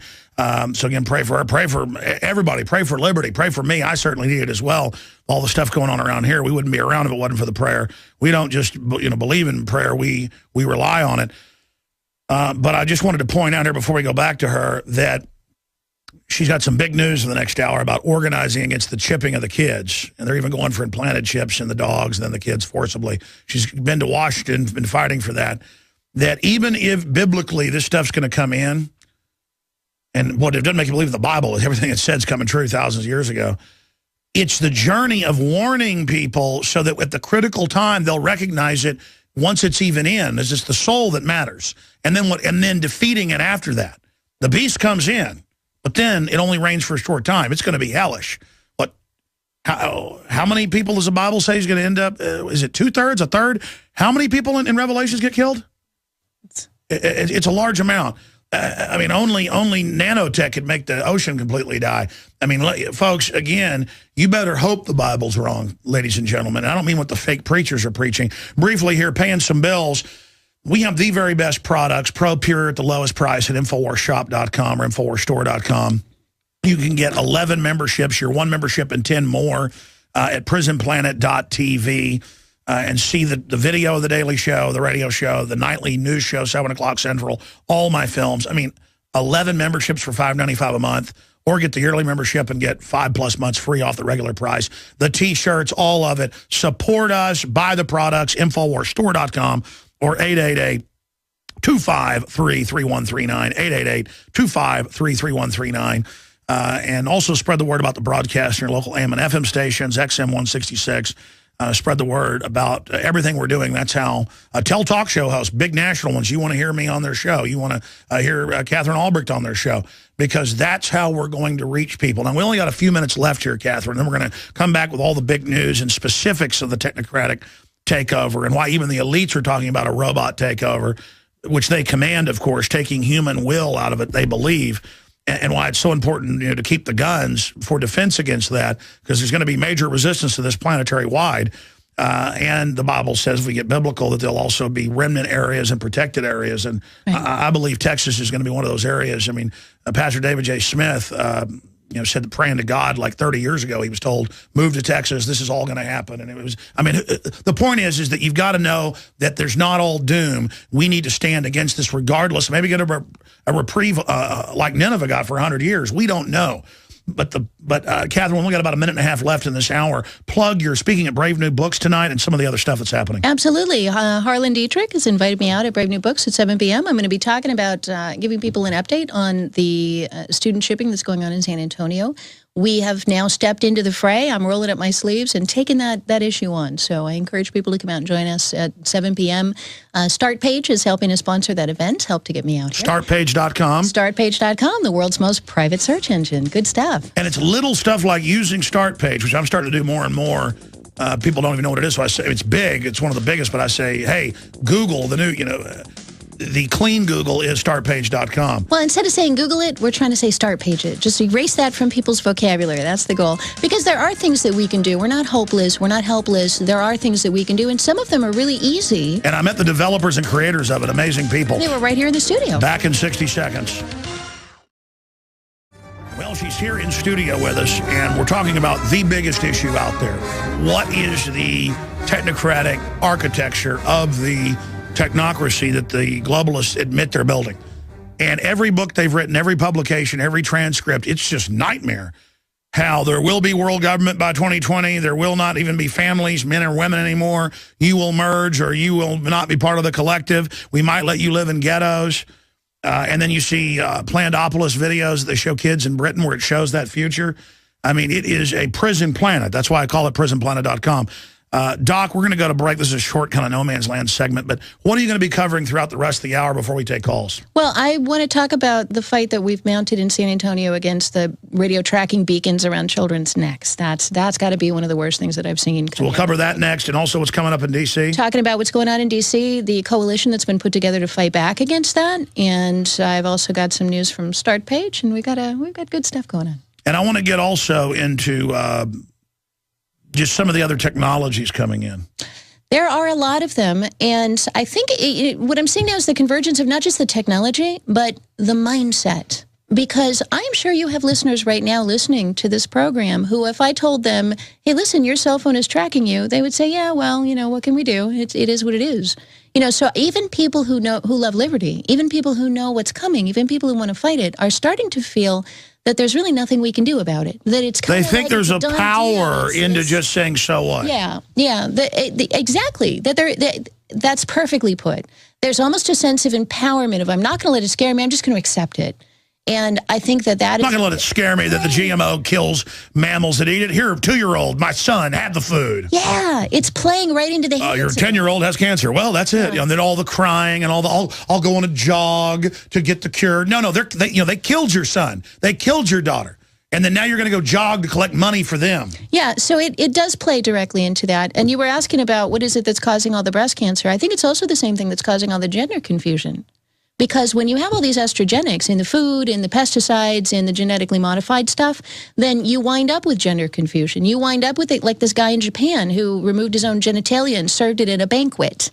Because he didn't want to identify with being male or female. He just wanted to chop it off. Well, look at Japan has like 1.2 kids for every adult, for every two men and women. And now the new chic thing is adult diapers because it's so trendy to poop your pants. I'm sorry to say that in front of a lady, but Japan is a very odd place. Did you see that record? Japan is a very adult diapers now outstrip child. Yeah, I don't know. And then I saw it and thought, oh, that's an old population. And no, it says in the Bloomberg article that it's like really trendy. Yeah, and Japan has a lot of perversity behind the scenes. I actually studied Japanese for 2 years in school. I didn't. And I spent some time over in Japan, in Tokyo, and I had a horrific experience when I was in Japan. I was in a bathroom stall at a train station, and someone, my boyfriend was outside, and saw a drunken guy wander into the bathroom.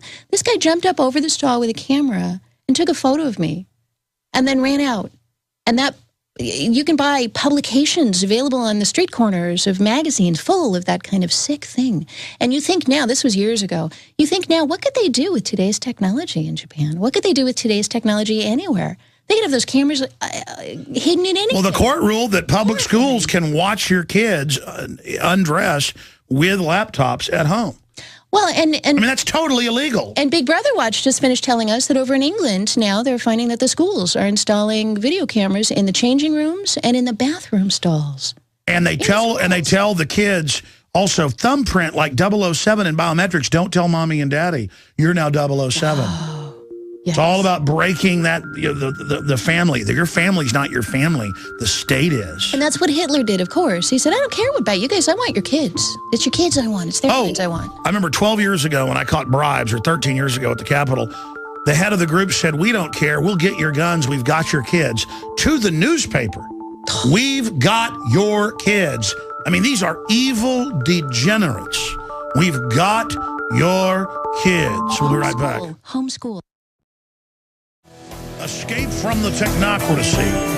Escape from the New World Order. For me, when I realized there's a scientific group of authoritarians wanting to take over the planet, I learned this 20 years ago, I was like, I want to fight these people. And look what I've been able to do, and I'm just an average person.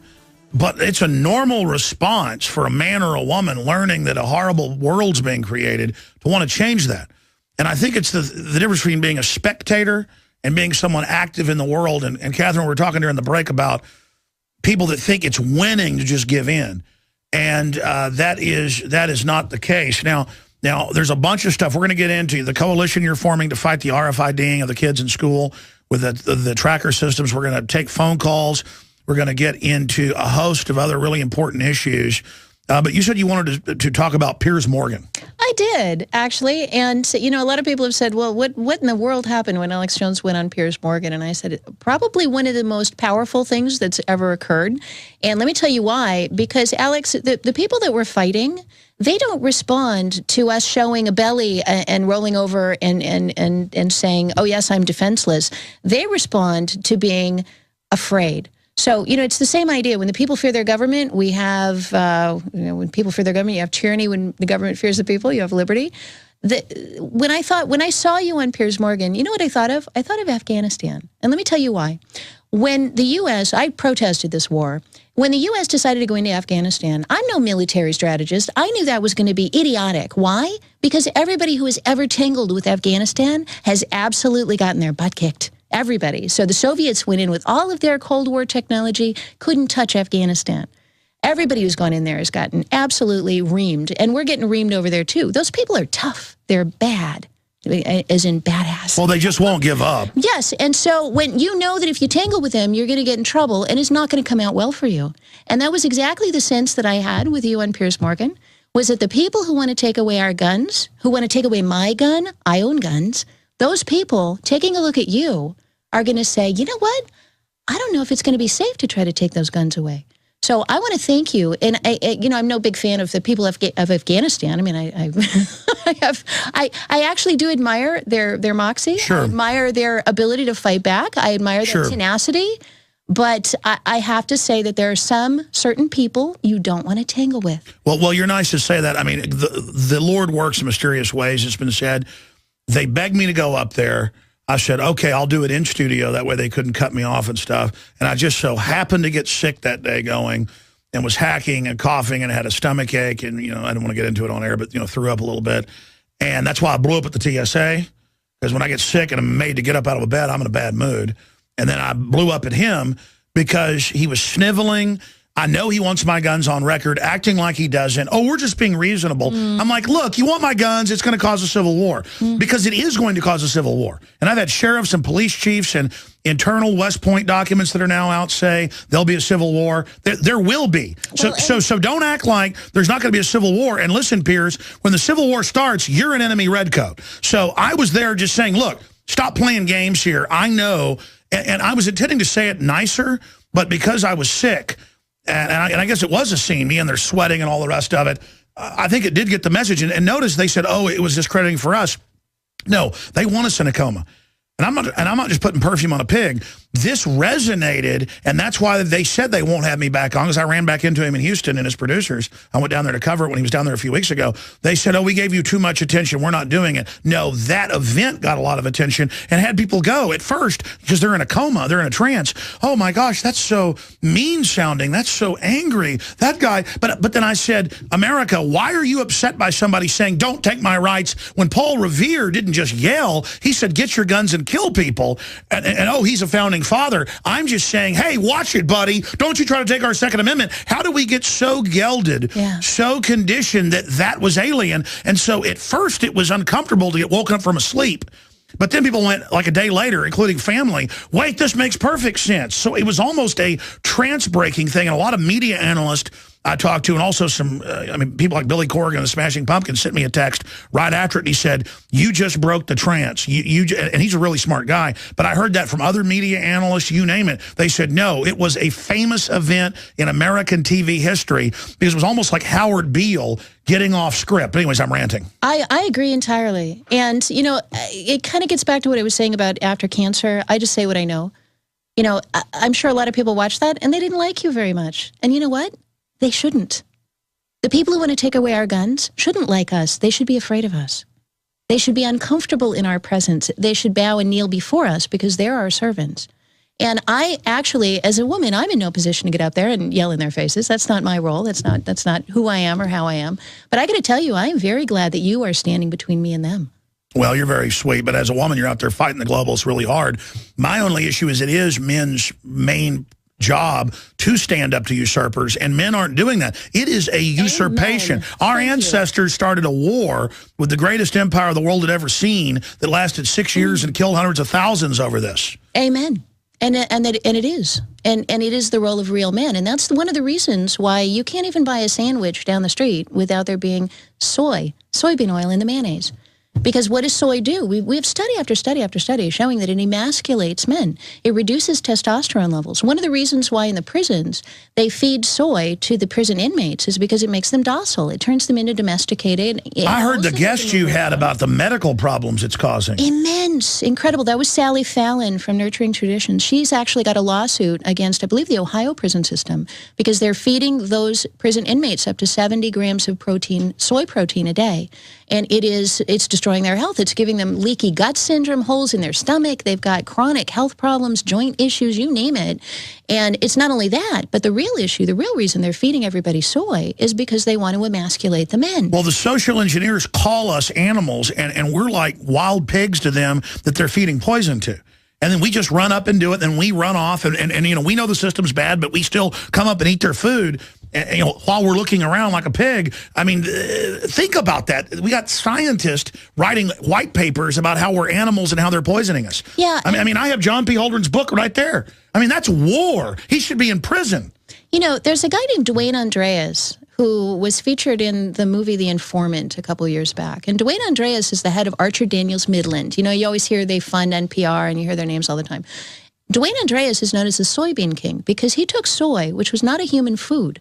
In fact, people didn't even feed it to their animals because it was toxic. It was silage. They used it just for the hay. And he turned soy into a human food by flying all over the world. He's known, if you look him up on Wikipedia, Dwayne Andreas is known as the #1 political donor in all of history of the 20th century. He has like a life-size bronze statue of Ronald Reagan to get Ronald Reagan on board. He traveled and visited with Castro and visited with the Kremlin and went behind the Iron Curtain all through the 60s, 70s, and 80s and got all of those countries to introduce soybean oil as the key #1 oil being consumed. And that was the dream of Henry Ford, who was a eugenicist. Well, it was prior to that, and you can look this up, they couldn't give it away. They could not give it away. Soybean oil is used for making paint. It was not food. It's never been food. But what they discovered is that if they could take this soybean oil, which can be cheaply produced, and get it out in mass to the people, obviously it starts having a huge impact on fertility. I blogged about this. They've done studies where boys exposed to soy, the little tubules that do all the stuff, testosterone and all of that, they don't form properly. So that's why we're seeing these hamsters. If you feed them soy, their testicles shrivel up after 3 generations, and they are infertile. They literally can't procreate. And they have hair on their tongues. And they do. And giant tumors. Absolutely. But that's loving.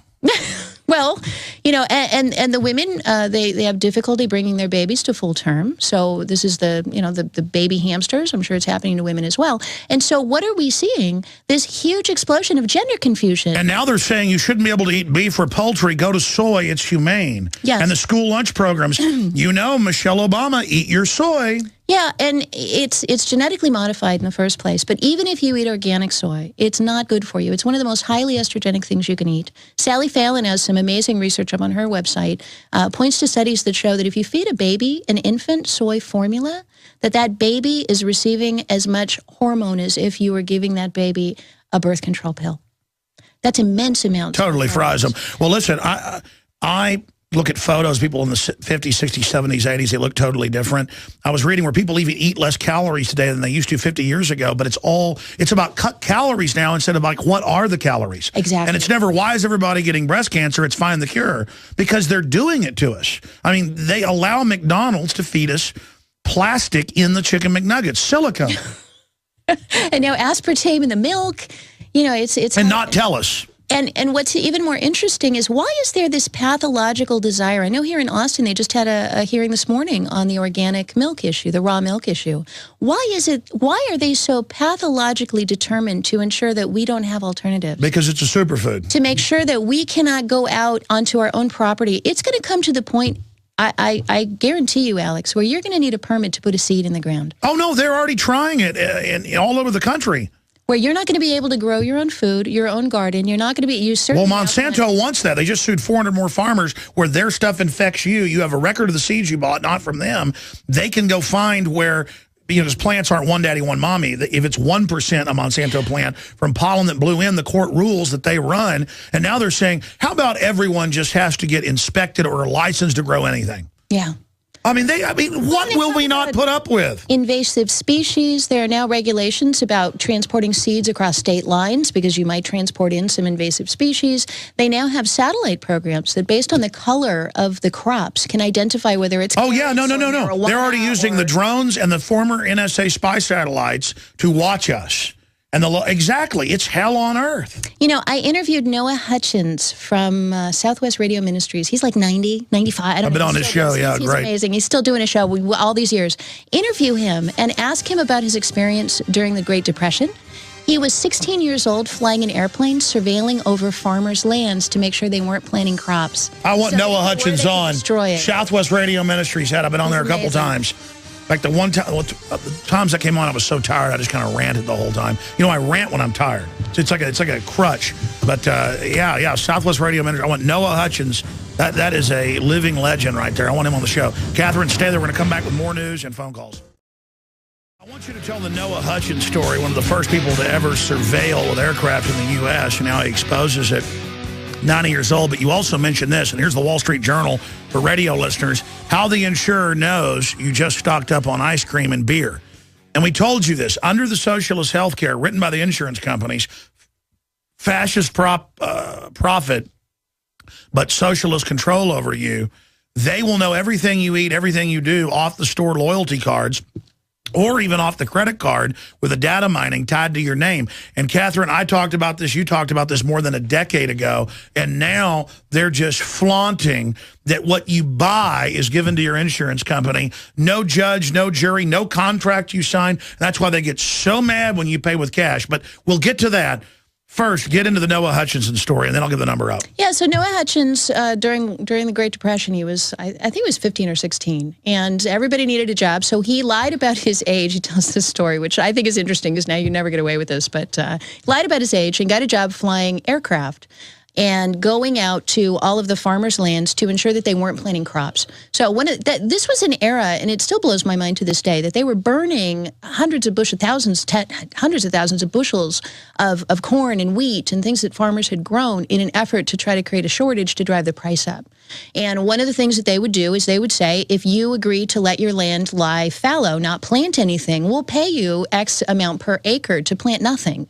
And so some of the farmers said, well, forget that. It's my land. I want to grow crops, at least for my own family. And Noah's job back then, which he now regrets, he can tell you the story, but this is back in, the 1930s, is he would drive out in a pickup truck to these properties. And the farmers would meet him with a shotgun at the gate, said, you can't come on the property. And say, well, I'm with the government. I've got to inspect to see if you're growing food.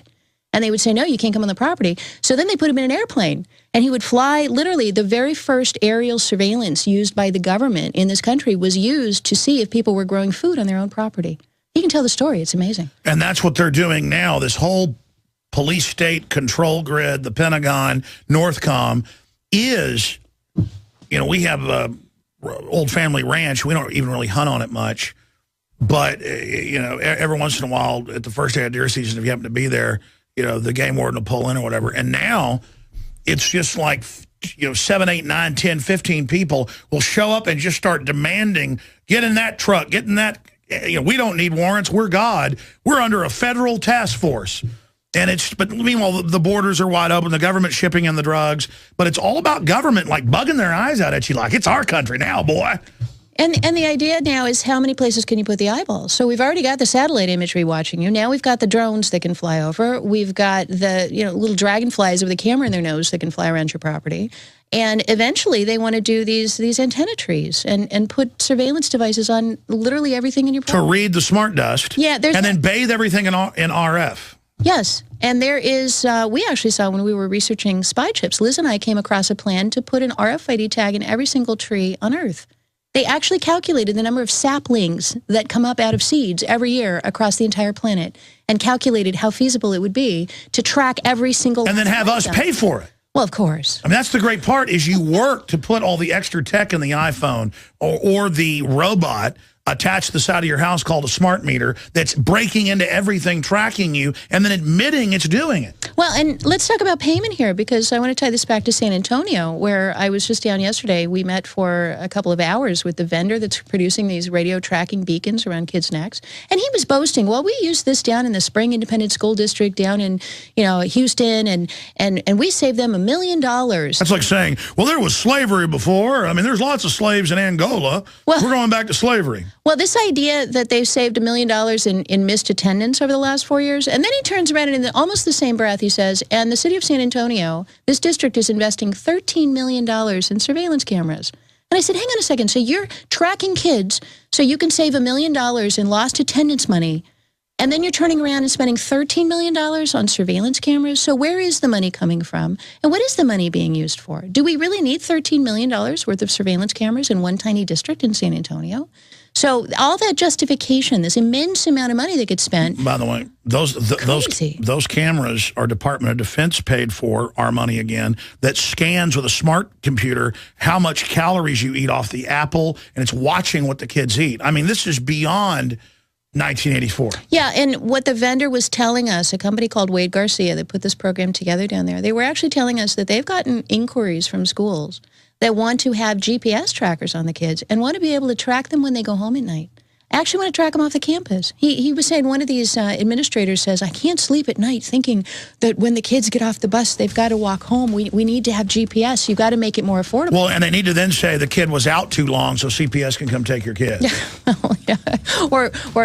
There's a million things you can do once you track them home. Here's the toll-free number, folks, 800-259-9231 for questions for Dr. Katherine Albrecht and myself, Alex Jones, 800-259-9231, specifically on the Technotronic takeover.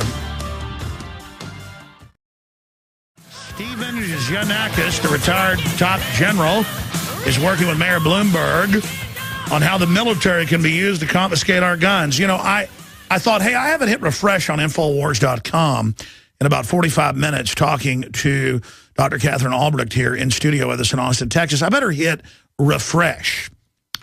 And during the break, I hit refresh, and during the break, I watched some of the video. We're downloading right now. We'll have it after we take some calls. This is kind of a, emergency. They've got counties all over going, we'll just take guns during any storm or problem, just like Katrina. And now retired general tells Biden military can help with gun control agenda. Feinstein again promises to press the case for disarming the American people. And we have the memo from the Justice Department saying ban all the guns and turn them in. And the communist Chinese, I forgot to mention this yesterday when Michael Savage was on, because his premise is that's what uses the muscle. They said in the People's Daily twice, wage a war against your gun owners. That's a quote. We're ready to help. And by the way, we own your debt. So step and fetch. So there you go, ladies and gentlemen. In fact, punch this up for folks. Retired general tells Biden military can help with gun control agenda. Yep, the big red one can come to your town and kill your mommy and your daddy. Because the extremists aren't al-Qaeda now. It's the gun-owning conservative libertarian. Look at Feinstein. I made over $100 million when I went to the Senate off $175,000 a year. Yeah, if you believe that, I got a bridge I'll sell you. So amazing that story's been out. I haven't even covered that. That is just incredible. We'll get back to more of that here in just a moment. New York's 7-round law bans most firearms. Eyewitness, yes, to the Nazis did confiscate guns. The media is denying that says Hitler was pro-gun, even though it's on record he wasn't. It's just incredible lies. Just like, did you see where Robert Gibbs, Catherine, was told, now the drone program is public and admitted, all over the world killing people, but you're to say it doesn't exist. And he said, yeah, but that didn't make sense. But it was the Karl Rovian idea of just say there is no RFID. There is no cancer increase. There is no New World Order. Well, wait, you just announced it. And I had the Nightline host, the ABC Nightly News host go, that's a different world government. I mean, it's like they've gotten to the point where it's a learned What do you call that psychologically? Yeah, you know, I'm not really sure, but if you give people who don't want to know, if you give them somebody to point to and say, see, they said it's not true, then you let people kind of hide. And I think that's really what it's about. They know, if you're paying attention, you know they're absolutely lying. But then you go and you talk to your mother-in-law or you talk to, you know, your brother-in-law, and they say, you're full of it. Look, this expert just finished saying it's not Yeah, they don't true. respect you. They respect the expert they don't know. Yeah, which is, I think the purpose of that outright propaganda that you can see through like a transparent, you know, sheet of saran wrap, the reason for it is that there are people who will cling to it no matter how ridiculous it is. Because they're in denial because they're scared. Yeah, and they want So it's like, no, the world is round. They're like, nope. Robert Gibbs said in this document it is flat and that there's Candy Rock Mountains at the end of it. That's right. That's right. So that's why it works. So if you ever wonder, why would they say something so obviously false? Like, do they think we're stupid? And the reality is it's not that they think that we're stupid. It's that they know that there are people who will cling to that and use it to tell you to shut up. Well, and it's also an acclimator where you just get used to them just pushing bizarre baloney. Yeah. It is too, right? And you get to the point where we're becoming overwhelmed, I think, with so many different voices. When I first interviewed you, and then we're going to go to calls, in 2001, when you were first, you know, you were even just, you were in Harvard at the time or whatever, you were fighting the loyalty cards, and you got into RFID, and you said they're using it to track and do all this. They'll use it for your health insurance under socialist health care. And now let me punch it up for viewers out there. Voila. How the insurer knows you just stocked up on ice cream and beer, the exact examples I used years ago was ice cream and beer, to now increase your insurance because they say that's bad for you, even though most studies show a couple beers actually relaxes you. I mean, you can argue it gets extreme and gets abused, sure. Or who's to say you can't go run 5 miles and have some ice cream? This is the nanny state, and now Bloomberg says what you'll eat. Michelle Obama says what you'll eat. I mean, these people are incredible. I got to say, back in 1999 when I founded Caspian and we put up the nocards.org website, which is ancient now and hasn't been updated, but it's historically still there, nocards.org. Back when I put that website together, the concern was that we are registering our purchases. So whenever you scan a supermarket card, you are registering your food. And the reason that we all resist the registration of guns is because we understand first they register, then they regulate, then they restrict, then they confiscate. And the same is true for food. First, they register, which is what these supermarket cards are.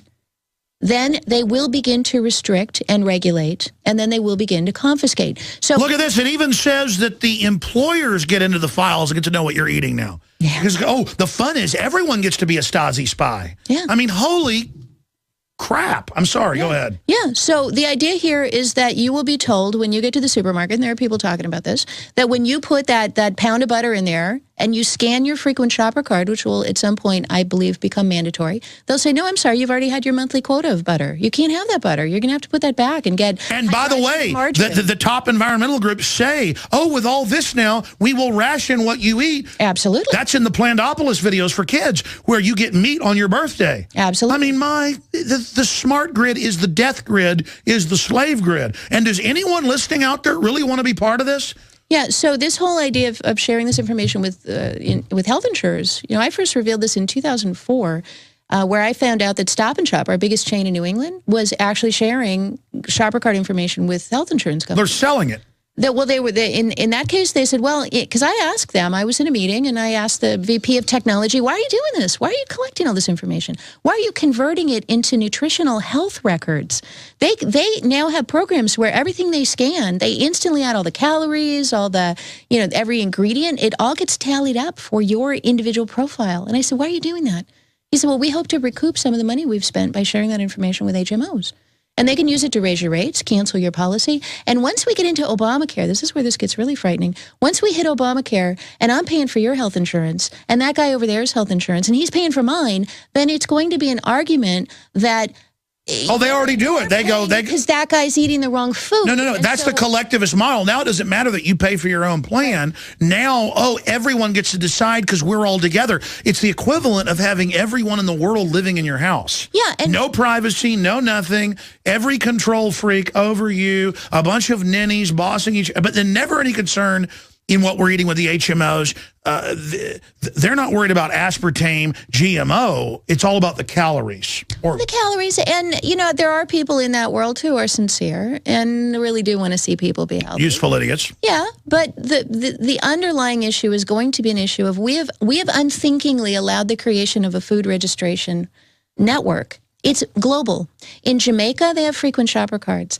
In Czechoslovakia, they have them. In South Korea, they have them. Everywhere you go in the globe now, there is software installed at the cash register. And they push you to get them everywhere. They push them everywhere. Explain just in a nutshell before we go to calls, the scam in them, why they started them. Yeah, well, they started them for two reasons. One was to collect your data so they'd know everything you bought so that they could follow your household and make sure that you don't get coupons for the things you buy.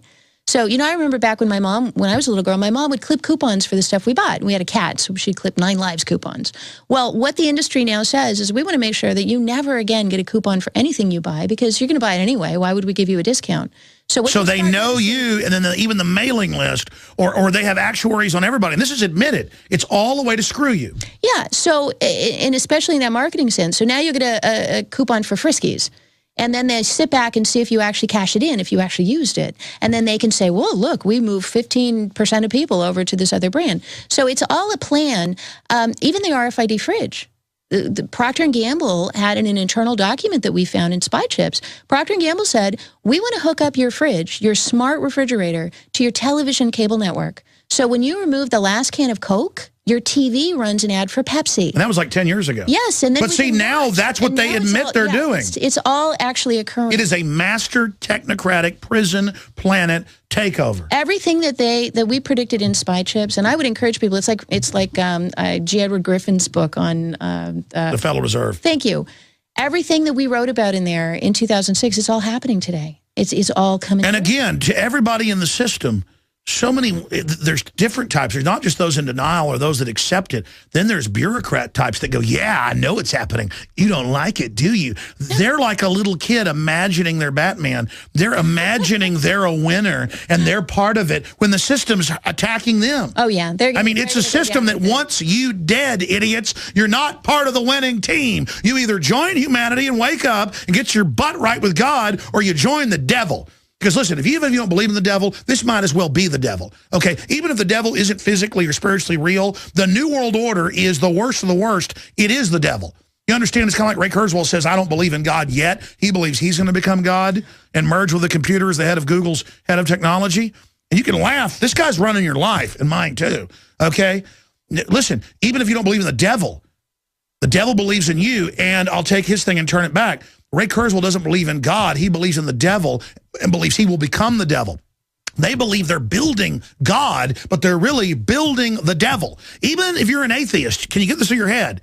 Could humans build something that acted like the devil and took over and did horrible things? A global control grid that wants to kill you. That's the devil. Kill, steal, and destroy. So they're building the devil. They're building the devil. The devil's real, folks. They're building the devil. I mean, isn't that a revelation? I think it is. And you know who got it? Tolkien got it. You know, you think about the Lord of the Rings. The Ring of Power. Right. They were building it so that Sauron could occupy it. You know, many people throughout history have understood this, that humanity will build something. And once that something is built, then the evil consciousness will then embody itself into it and then enslave humanity. Well, that's how it's always worked. Absolutely. It is. It tells Sauron, build me an army. Yeah. You know, worthy of Mordor. Yeah. So the power of Isengard is at your command. You do that well. So, yes, it is definitely coming. And, you know, to get back to the Titanic analogy, we've got to tell people to get in the lifeboat. And as far as I'm concerned, that lifeboat, the only thing that's going to save you is that saving blood of Jesus Christ. That's it. Because everything else, I mean, this thing wants our blood. It wants to eat us. The Bible tells us it comes to destroy and devour, eat, consume. That's the reason why on battlefields, that's what the high priest, it says the magicians of Babylon, you pull the quotes up, trafficked in the souls of men. Yeah. That's what they want, is your soul. They want to know what you're into, and they want to manipulate what you're into. No. I mean, they want your soul. Well, that gets me to Google, knowing what you're into and manipulating it, yeah. So, you know, one of the things, I don't know if you're familiar with the filter bubble. Yes. But this idea that Google It decides what you want now, but not really that. Then it can distort that. Yes. And it creates this notion, you ever have the feeling, and I'm sure your listeners have this feeling, that how could everybody not know this, that, and the other? You know, you look something up and your first 10 search results tell you exactly this, that your health They are insurer knows this. compartmentalizing, just like Romans compartmentalized Rome into 9 different ethnic groups to control them. We're being compartmentalized, segregated. We are. And what it does is those of us who are in the know of a certain kind of information, we find that every time we do a search on Google, we get more of that same information. And that causes us to become more and more incensed, more and more angry, and more, in a way, isolated. Because if you go out and you look at what your brother-in-law gets when he searches for the exact same thing on Google, he'll get a whole set of links that have nothing to do with it. It's giving him the reality he wants. Yes, so if we look up Monsanto, well, I don't use Google, so it won't happen to me, but if somebody who uses Google regularly and listens to your show and looks up this kind of stuff, looks up Monsanto, they'll get Monsanto lawsuit and GMO damage and dead hamsters and all of that. But if somebody else looks up Monsanto, they'll get Monsanto stock values, Monsanto contributing to the betterment of Africa, Monsanto working with Bill Gates to do good things. So it's a different reality that we're seeing. And so when we wonder, why are they not waking up? It's because when we tell them things and they try to look them up, they get different answers. That's right, because it already profiled what was keeping them in the matrix. Yes. And so they want us to think we're out there winning, putting us in our own matrix, but then it's worse than that. And David and I actually got shots of this. We have a bunch of YouTube channels, all total, it's like 600 million views, our channels and fan channels, but one of them got up to 300 million. And I saw a couple months ago, it hit right at 300 million. And then I saw it at like 390. Now that I'm busy, whatever. And then at 380 million. And then 370 million. And they're just taking our views away. And I went and looked it up, and I already knew the reason. They're gaming at taking Sony's views away and stuff, so they don't have to pay them. But they're doing it across the board with the algorithm, even though we're not monetized. They don't get my little joke, is that we don't take their ads. But it doesn't matter. We don't have gamed views. But they just took 30 million views, and now it's more every day. And then people that were already in our network, they all still get the subscription. But I talk to new people that subscribe, or people who just woke up, they don't get the subscription. Oh. I mean, think of how this is war gamed. It is. I said we go to calls, but...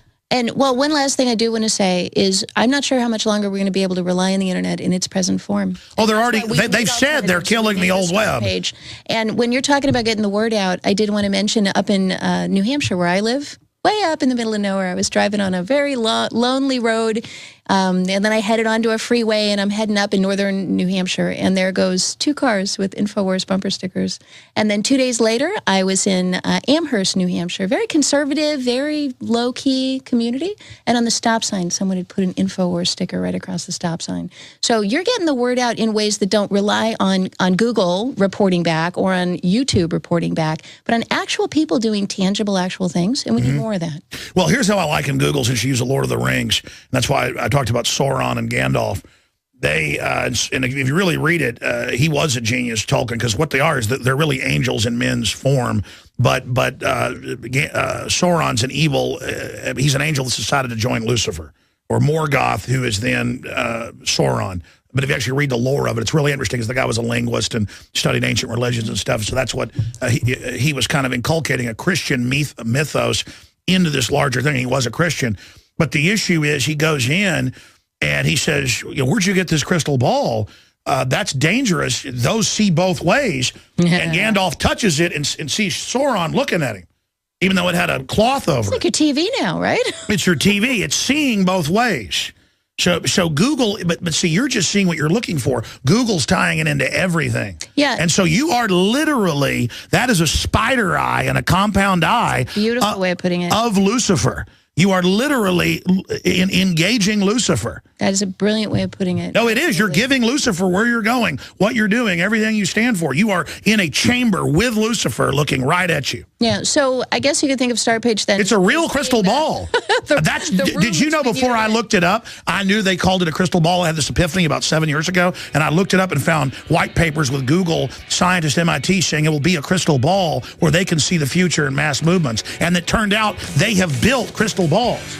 That's what this is an interface to a crystal ball. But I'm only looking in from one position. It is networked into everything. Like you said, I'm sorry, I'm ranting. We're going to do Overdrive. How's that sound? All right. Never lets you get any rest. Then you got to do the nightly news. We're going to wear Katherine Albrecht out. Your call's coming up. Stay with us. Are you We're going right to your calls here. White House blames Big Sis for alien release. That's up at Drudge, drudgereport.com. And they already release illegal aliens all the time. It just shows how the globalists want open borders to bring people in politically to drive down wages and to then see themselves allied with the government when the government just wants to bring the country down to consolidate power. Dr. Katherine Albrecht's our guest. People have been patient holding. I'm going to go to Keith, and then we're going to go to Mike, Steve, Julius, and Mark. It's probably all the time we have. Real quick comment and question. Keith in Indiana, you're on the air. Go ahead. Yes, I thank you. I used to live in Lancaster, PA, about 4 years ago, and they had the largest number of video of cameras in the streets per population. And when people tried to protest against this, the two things we found out were that there were no Christians who attended the meetings, and the lawyers told us that you can't have any right of public expectancy of privacy in public. Catherine's audio headpiece isn't working for some reason, but we'll try to get that hooked. Yeah, it just got unplugged when she got up and left. We got to watch that when people get up and down. We just go through the same issue every time people are live. I think we got a headset with guests or something because this is like Groundhog Day. But that's basically the question. I mean, what is your overall point on that front, sir? My point is that when I lived in a community that actually had the cameras everywhere, and you could walk from one end of town to the other and you were being watched on a camera, the conservative Christians didn't have anything to do with protesting against it. They just refused to do anything. And the only that's because their churches are totally run by government agents. It's called clergy response teams. What's your thank you for the call, sir. Great point. What's your take on the mainline Christian church just saying, hey, take chips, cameras, take forced shots, everything's wonderful, forced abortion, it's all good, because we're all going to be teleported out of here with a rapture? Yeah, you know, that's funny because when we were protesting, I did a prayer vigil outside of the Alzheimer's facility where they were chipping the Alzheimer's patients, actually sticking it into the arms of grandma. They had 200 people that they were chipping. And I tried to find a local church in West Palm Beach, Florida that would have somebody come out and join me and lead the prayer. And I called church after, I got the phone book, and I called church after church after church. And they all said either, we think that's a great idea. Why would you oppose that? They're of the devil. Or they said, well, you're showing a lack of faith by even objecting to that. Don't you know we're all going to be raptured away? So the Bible is very ambiguous. They're going to accept the devil. Whether there is or isn't, whether there is or isn't a rapture, it doesn't. You're to fight evil. I got to say that if the folks who believe in a rapture are wrong, that here's what's going to happen. When it actually does come time to either put your head in the guillotine and be beheaded or take the mark of the beast, you know that the devil's going to be saying to all the Christians who believed in the rapture, this is Jesus. They're going to say, no, they're actually going to say, your God isn't real. He didn't save you. That's all a fairy tale. Oh, these people, it's so demonic, these churches. Well, let's jam in a call. Julius. First up was Mike in Tennessee, 1600 AM, WMQM, I believe, is the call letters. Go ahead, Mike. Good afternoon, Dr. Jones and Dr. Albright. February 4th was a deadline for completing your United States 2012 Census of Agriculture, which required you to list everything that you have on any piece of farming property, animals and everything. And yesterday was the deadline. Yeah, I don't fill any of it out. It's all fraudulent. And they lie and say U.S. code, you have to do it. U.S. code, you just got to see how many people live there. It's all a fraud. But, yeah, the census is part of this. This is the agriculture census. Yesterday was the deadline for the Federal Animal Disease Traceability Rule. It took effect yesterday, requiring tattooing, tagging, and otherwise marking of every animal. Let's stay there. I'm going to come back to you. We're doing a little bit of overdrive, but let me just explain something to everybody, okay? We have a ranch. We have a farm. The animal ID, the premises ID, it's all color of law. They tell you it's the law to vaccinate your kids. There is no law in any state in the union. There's a waiver you get for it, but it's not even a waiver to a law. It's a regulation. It's a hoax. And yes, I'm aware of all that. We'll come right back to you, but this is part of the takeover of the food supply. Stay with us. Katherine Albrecht's also going to be on the Nightly News tonight. I think Melissa Melton's hosting it. I meant to get to all your calls. It's so much important information. Mike in Tennessee, listening on 1600 AM. We got a lot of affiliates in Tennessee. That's a great affiliate right there. But Mike, go ahead and make your point, sir. I'm just looking at the incrementalism, and as Katherine was talking earlier about how they enact this stuff, and then they immediately come out with the follow-up. And, yeah, everybody needs to wake up. I mean, there was on the news the other night, they were showing car crashes in Germany, where in Germany, every car has a dashboard cam. So they can, in real time, see what's going on from the dashboard of your cars. They no longer need cameras over the interstates. Every car is a moving Oh, yeah. surveillance. I saw Toyota like 6 years ago say in the future, a camera will watch you and call the police if your kid isn't in a seatbelt, and the computer is smart and knows if they are. I mean, it's like 1984 times 10. And it's like, oh, what's the big deal? I mean, it's crazy. Just like I told people 15 years ago, OnStar listens to you. Later it came out. Well, I had an FBI source on that. They did. And, you know, in San Antonio, we saw a vision of the future yesterday when we visited the vendor of this RFID tracking program, because they pulled up a screen for us. And on the screen, you could see the circles of the school.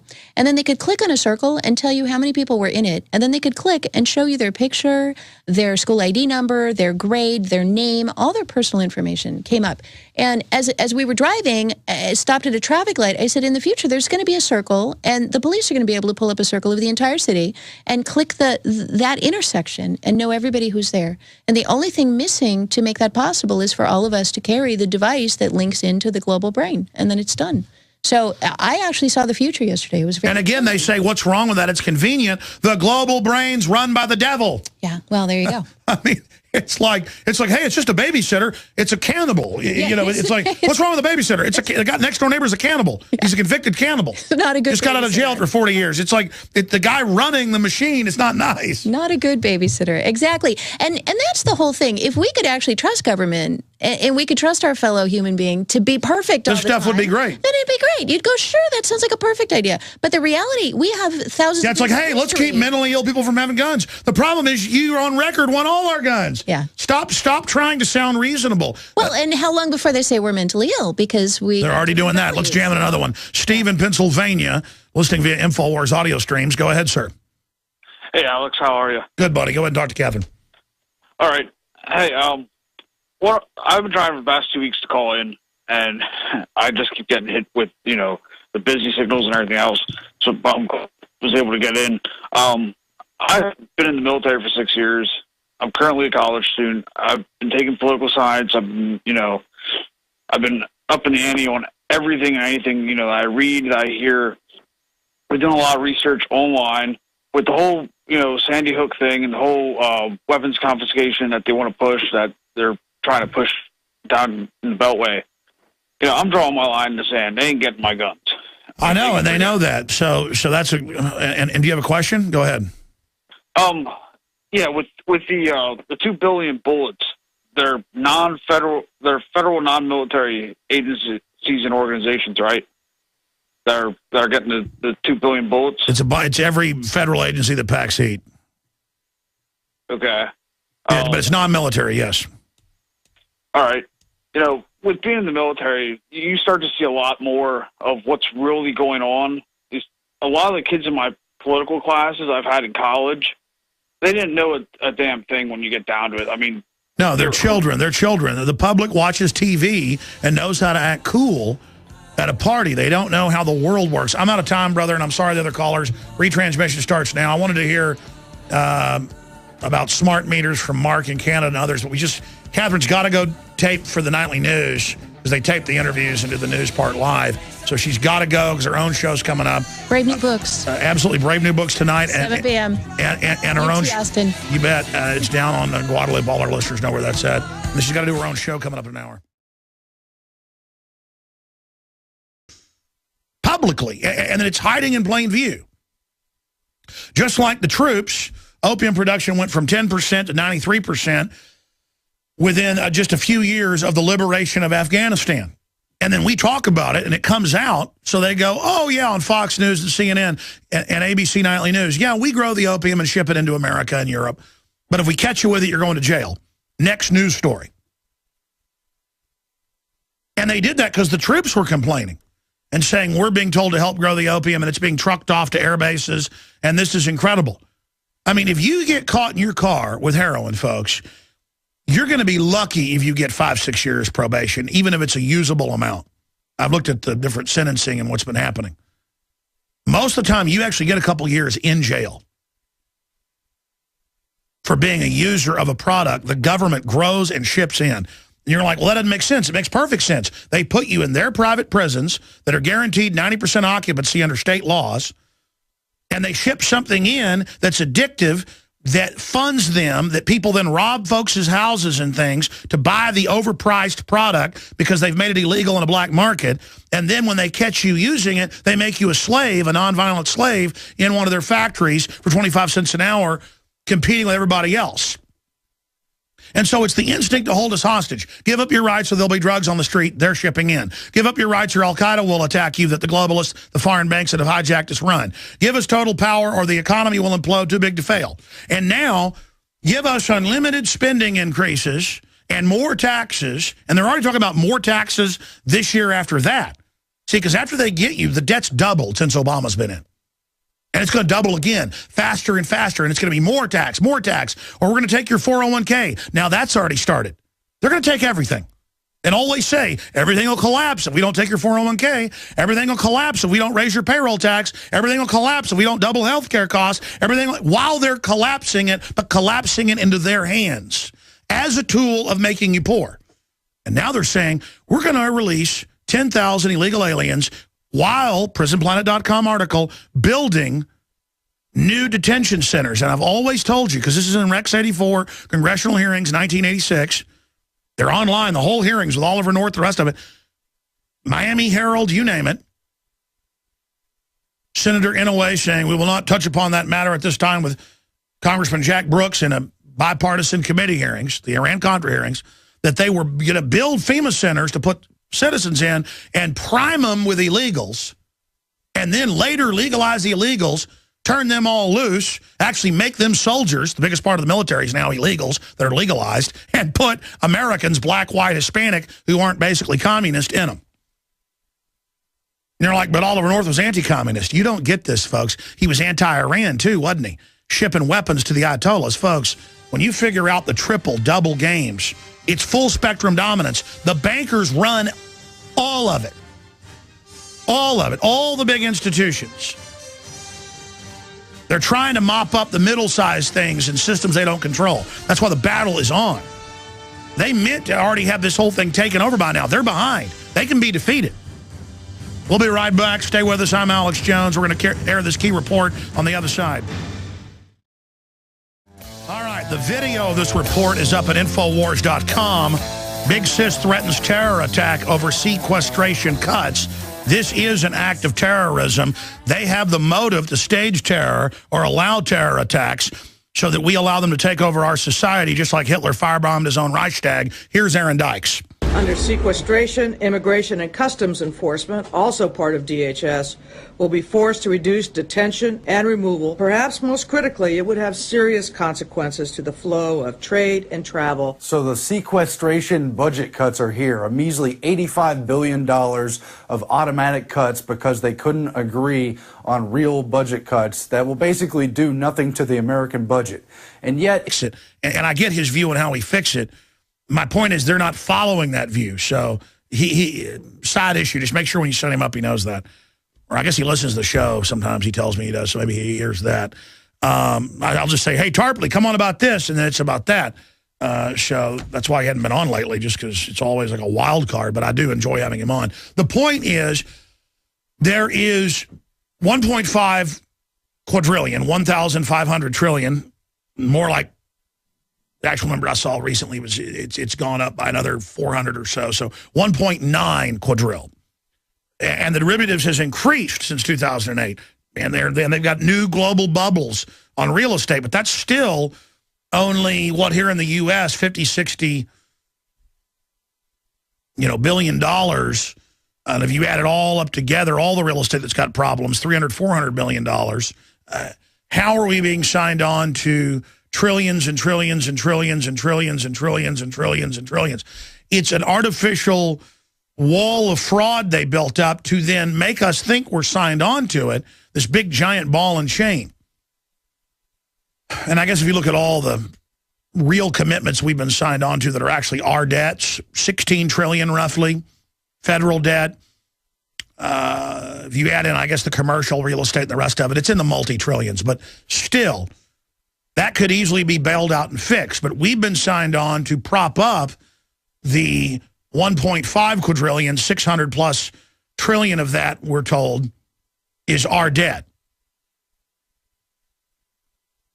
And it's amazing. I mean, these numbers are even hard to grasp for myself. And they're holding us hostage with that, saying you will do this or too big to fail, the whole economy goes down, as the economy goes down anyways. And as they use the bailout, $85 billion a month, 40+ billion of that just to derivatives, and most of that's foreign derivatives. And if you're a new listener, you're like, well, where's the proof? Just type in $85 billion a month to foreign banks, half of it to derivatives only. This is what's going on. And now they're holding us hostage saying, we're going to release all these thousands of, many of them violent illegal aliens under sequestration because we don't have money to hold them. When I've seen articles in the Houston Chronicle where they've released hundreds of thousands in a single year, over 200,000 illegal aliens, many of which were violent felons, aggravated felons, here in the United States. Just in Texas alone, it's routine. The feds just release these people anyways and deport a paltry amount, basically a show, and raid a few meatpacking plants a year and have a big show that they're doing something. I mean, remember Homeland Security under Bush hired illegal aliens to build the wall, the show wall. So that's what's going on here. We're being held hostage. When we come back from break, I'm going to play Aaron Dykes' report that ties into Big Sis threatens terror attack over sequestration cuts. And she's saying, you don't cut our tens upon tens upon tens of billions. What's the total budget of Homeland Security? Something like $80 billion or something ridiculous. I mean, they're paying for helicopters that cost $400,000. And they say, oh, it's free federal money. The helicopters that the feds are paying for sheriff departments and police departments to get all over the country. Katie outside Houston got one last year and crashed it on the test flight. Yeah, there it is. Napolitano's speech to intimidate a mere $85 billion budget cuts with the threat of new terror attacks. Yeah, she's trying to intimate that if you don't give her the extra $85 billion, that the terrorists are going to get us any minute, and you've got the very terrorist working for NATO and the globalist and for the Secretary of State, now approved, Hagel, pretty obvious who has the motive if you have an IQ above room temperature and know what the word motive means. And we also have the ABC News report that we covered yesterday that drudgereport.com is linked to last night and today. So it's now basically breaking nationwide. A local news, WAAY, ABC News, Alabama. City wants power to disarm individuals during any crisis. So there you go.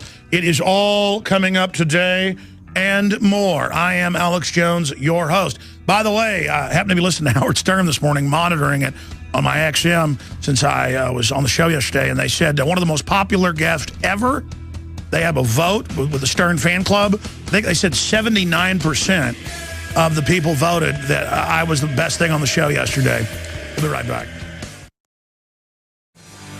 America, Europe, and most of the world is being held captive by a private mafia cartel that has seized control of the world's financial systems and controls the planet, first through fractional reserve banking and now through derivatives kiting that makes any other form of Ponzi scheme pale in significance.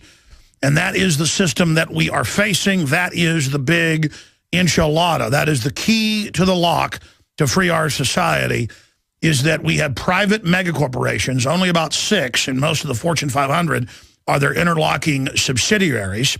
The few that aren't are being forced to sell out or being mopped up right now.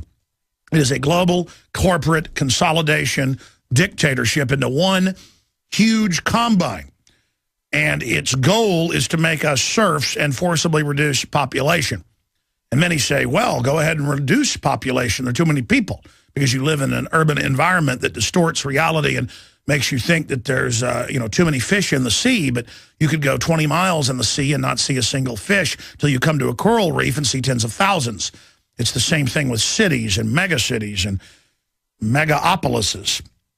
But I digress. These globalists have the symbol of energy, money, digital and physical, which has no real worth, but that we will work, fight, and die, kill, sell our bodies, sell our ideas, sell our children into slavery to survive, or more importantly, in the modern age of mind control, to sit high on the pedestal in the parrot tree. That's all parrots care about, is sitting the highest in the tree in a sign of status. Like chimpanzees, the king chimpanzee, the leader of the troops, sitting high up on the hill, looking down on the others. The fake status, the primitive ambrosia or opiate of the animal class. Well, I have the body of an animal, but the mind that is the key to the universe. And so do you, ladies and gentlemen. So do you. And don't let them ever tell you you're crap. Don't let the globalists ever tell you you're worthless. They're trying to tell you that so you believe that, so you never develop, because they're threatened by you developing. They know the power of the individual because they've taken over. And they know their power. And they know you're even more powerful. All right, let me get into all the news here. We're being held hostage by this global mafia combine. They hold us hostage and say, give up all your rights or Al-Qaeda will kill you. They're doing that again. We're going to cover that in a moment. They hold us hostage and say, sign on to our 1.5 quadrille. It's more like 2 quadrille now. That number's about 2 years old out of the Washington Post. Our side of the debt, they tell us, that we don't owe is the 644 trill. That's what they say Americans owe of that 1.5 quadrille. And Dr. Tarpley, who's an economist, has broken that down as well. Let's get Tarpley back on about the economy and what's the meltdown in Europe. See if you can get him on tomorrow, or Adams is in on Friday or on the Sunday show. Thanks. But specifically, you got to tell him what he's on about, or he'll cover whatever he wants, which is fine. But I want to get into the meltdown in Europe, where he sees that going, where the current economic situation is, because he always wants to cover how we fix.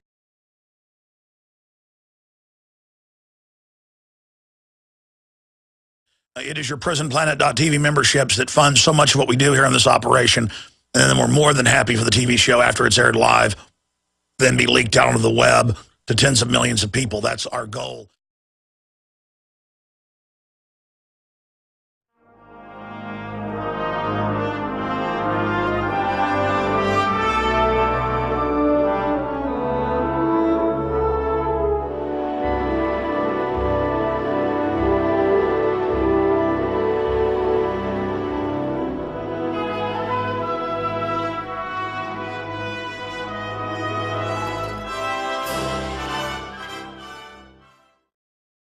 We've got Aaron Dykes' report coming up on this Wednesday edition, the 27th day of February 2013, where he breaks down the incredible open threat of Napolitano that, hey, don't cut our Homeland Security funding or the terrorist will strike. We mentioned some of this yesterday, but it's amazing.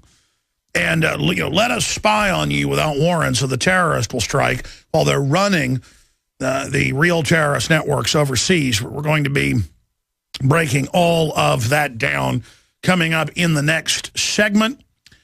And we are also going to have Katherine Albrecht, Dr. Katherine Albrecht, who's one of the leading researchers and voices out there exposing the smart slave grid, the smart meters, the RFID, the smart cards, the biometric thumb scanning, the drone robot takeover.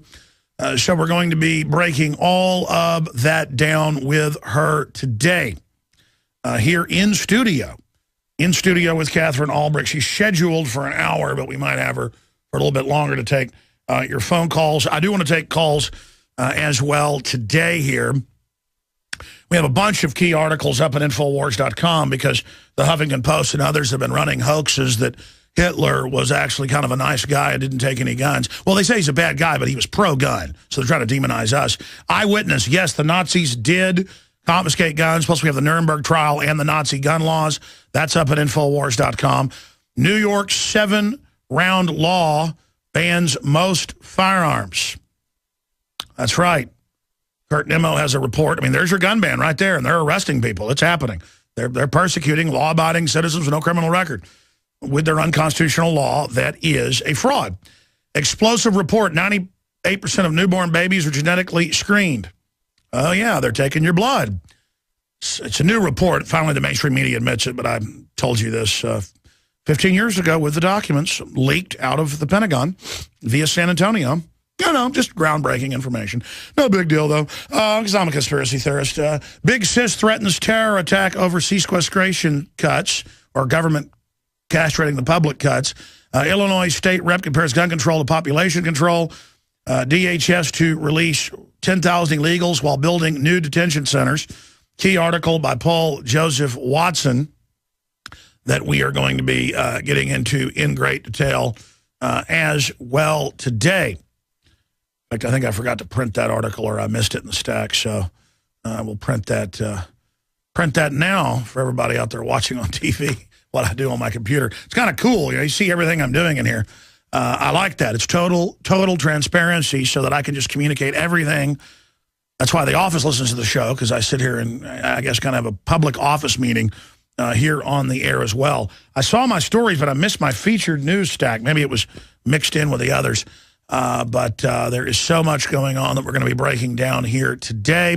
We've got a bunch of special reports that we're going to be premiering here. Boner slams move to release detained immigrants when he's trying to release and legalize them all anyways with Obama. So this is all theater. I'm going to be breaking that down. We've also got, again, Napolitano trying to hold us all captive, give her more money or the terrorists will get us. Pretty obvious who stands to gain from the terrorism. In the news, we have Janet Napolitano, head of Homeland Security, openly making threats that if they dare touch her precious Homeland Security budget, there might be new terror attacks, or there might be a new wave of immigrants illegally flooding across the border. Let's play a short clip of that right now. Look, I don't think we can maintain the same level of security at all places around the country with sequester as without sequester. Threats from terrorism and the need to respond and recover from natural disasters do not diminish because of budget cuts. Let's just call it for what it is. It's a veiled threat. It is terrorism, and we know who the real terrorists are. We've seen countless false flag events from 9/11 on down, from the phony underwear bomber scenario used to sell body scanners to the public, and of course, the setting up of Homeland Security itself to terrorize the people. We know what it is. The dictionary definition of terrorism is the systematic use of fear or terror as a means of coercion, and that's just what they're doing. And of course, Janet Napolitano says she's not trying to scare anyone. She just wants them to plan for what if there's not enough money for TSA to grow passengers, and what to do if there's longer lines and you have to wait to get on a plane, or if you're not able to make your flight. Average wait times to clear customs will increase by as much as 50%, and at our busiest airports like Newark and JFK, LAX and O'Hare, peak wait times, which can reach over 2 hours, could easily grow to 4 hours. Homeland Security and other national security figures, Napolitano on down, don't want the public to even think that these national security apparatuses can be targeted by budget cuts. So that's why they want to reiterate the fear. They admittedly did it during the Bush administration using their color-coded fear chart every time Bush was down in the polls, or that he faced re-election, or that the public was beginning to doubt that the war on terror was real. Now we see it again, as we already have in the Obama administration. The fear-mongering over checks won't go out, people are going to starve, people are going to go hungry. And then here's Napolitano adding on to that the country will break down and passengers will have to wait in lines, and the TSA won't be able to do its job, and it's not our fault if there's more terror attacks. Well, we know who's clearly behind the staged phony terror in this country. We also know that Homeland Security and TSA have never caught a real terrorist, especially at airports, and that the only terrorists they have set up in charge are those led by admitted FBI sting operations. But Napolitano wants you to think that her precious Homeland Security budget is untouchable and that they have a right to occupy and control the direction of this country. Of course, Homeland Security's real money comes through black budgets and is used for continuity of government operations, setting up of FEMA camps, and a lot more. No one's even pretending to touch that money. Under sequestration, Immigration and Customs Enforcement would not be able to maintain the 34,000 detention beds as required by Congress. It would also reduce our investigative activities in areas like human smuggling. They want you to be afraid of a wave of illegal immigration, even though they're admittedly planning to give amnesty to more than 11 million immigrants and pretty much openly don't do anything to restrict the border. In fact, Department of Justice and others give weapons to the drug cartels, allow them to ship in their drugs and then launder the money on Wall Street. They just want to, again, control and instill fear in the American public. They're not going to do anything to stop illegal immigration one way or another, and they're certainly not going to stop terrorism, which they could just use to further their own agenda. We see through you, Janet Napolitano. We know that your odor comes from a defensive mechanism like a skunk or like a stink beetle to keep people away from your little precious jewel agency of Homeland Security. So they'll think they can't cut your budget, and you'll just excrete this defensive odor upon the people. Well, stop it. You're repugnant. You're repugnant to the Constitution. Get away from our Bill of Rights. Stop using it as your toilet paper. Signing off for Infowars.com, I'm Aaron Dykes. Hi, I'm Janet Napolitano, Secretary of Homeland Security. If you try to take our money that is rightfully ours,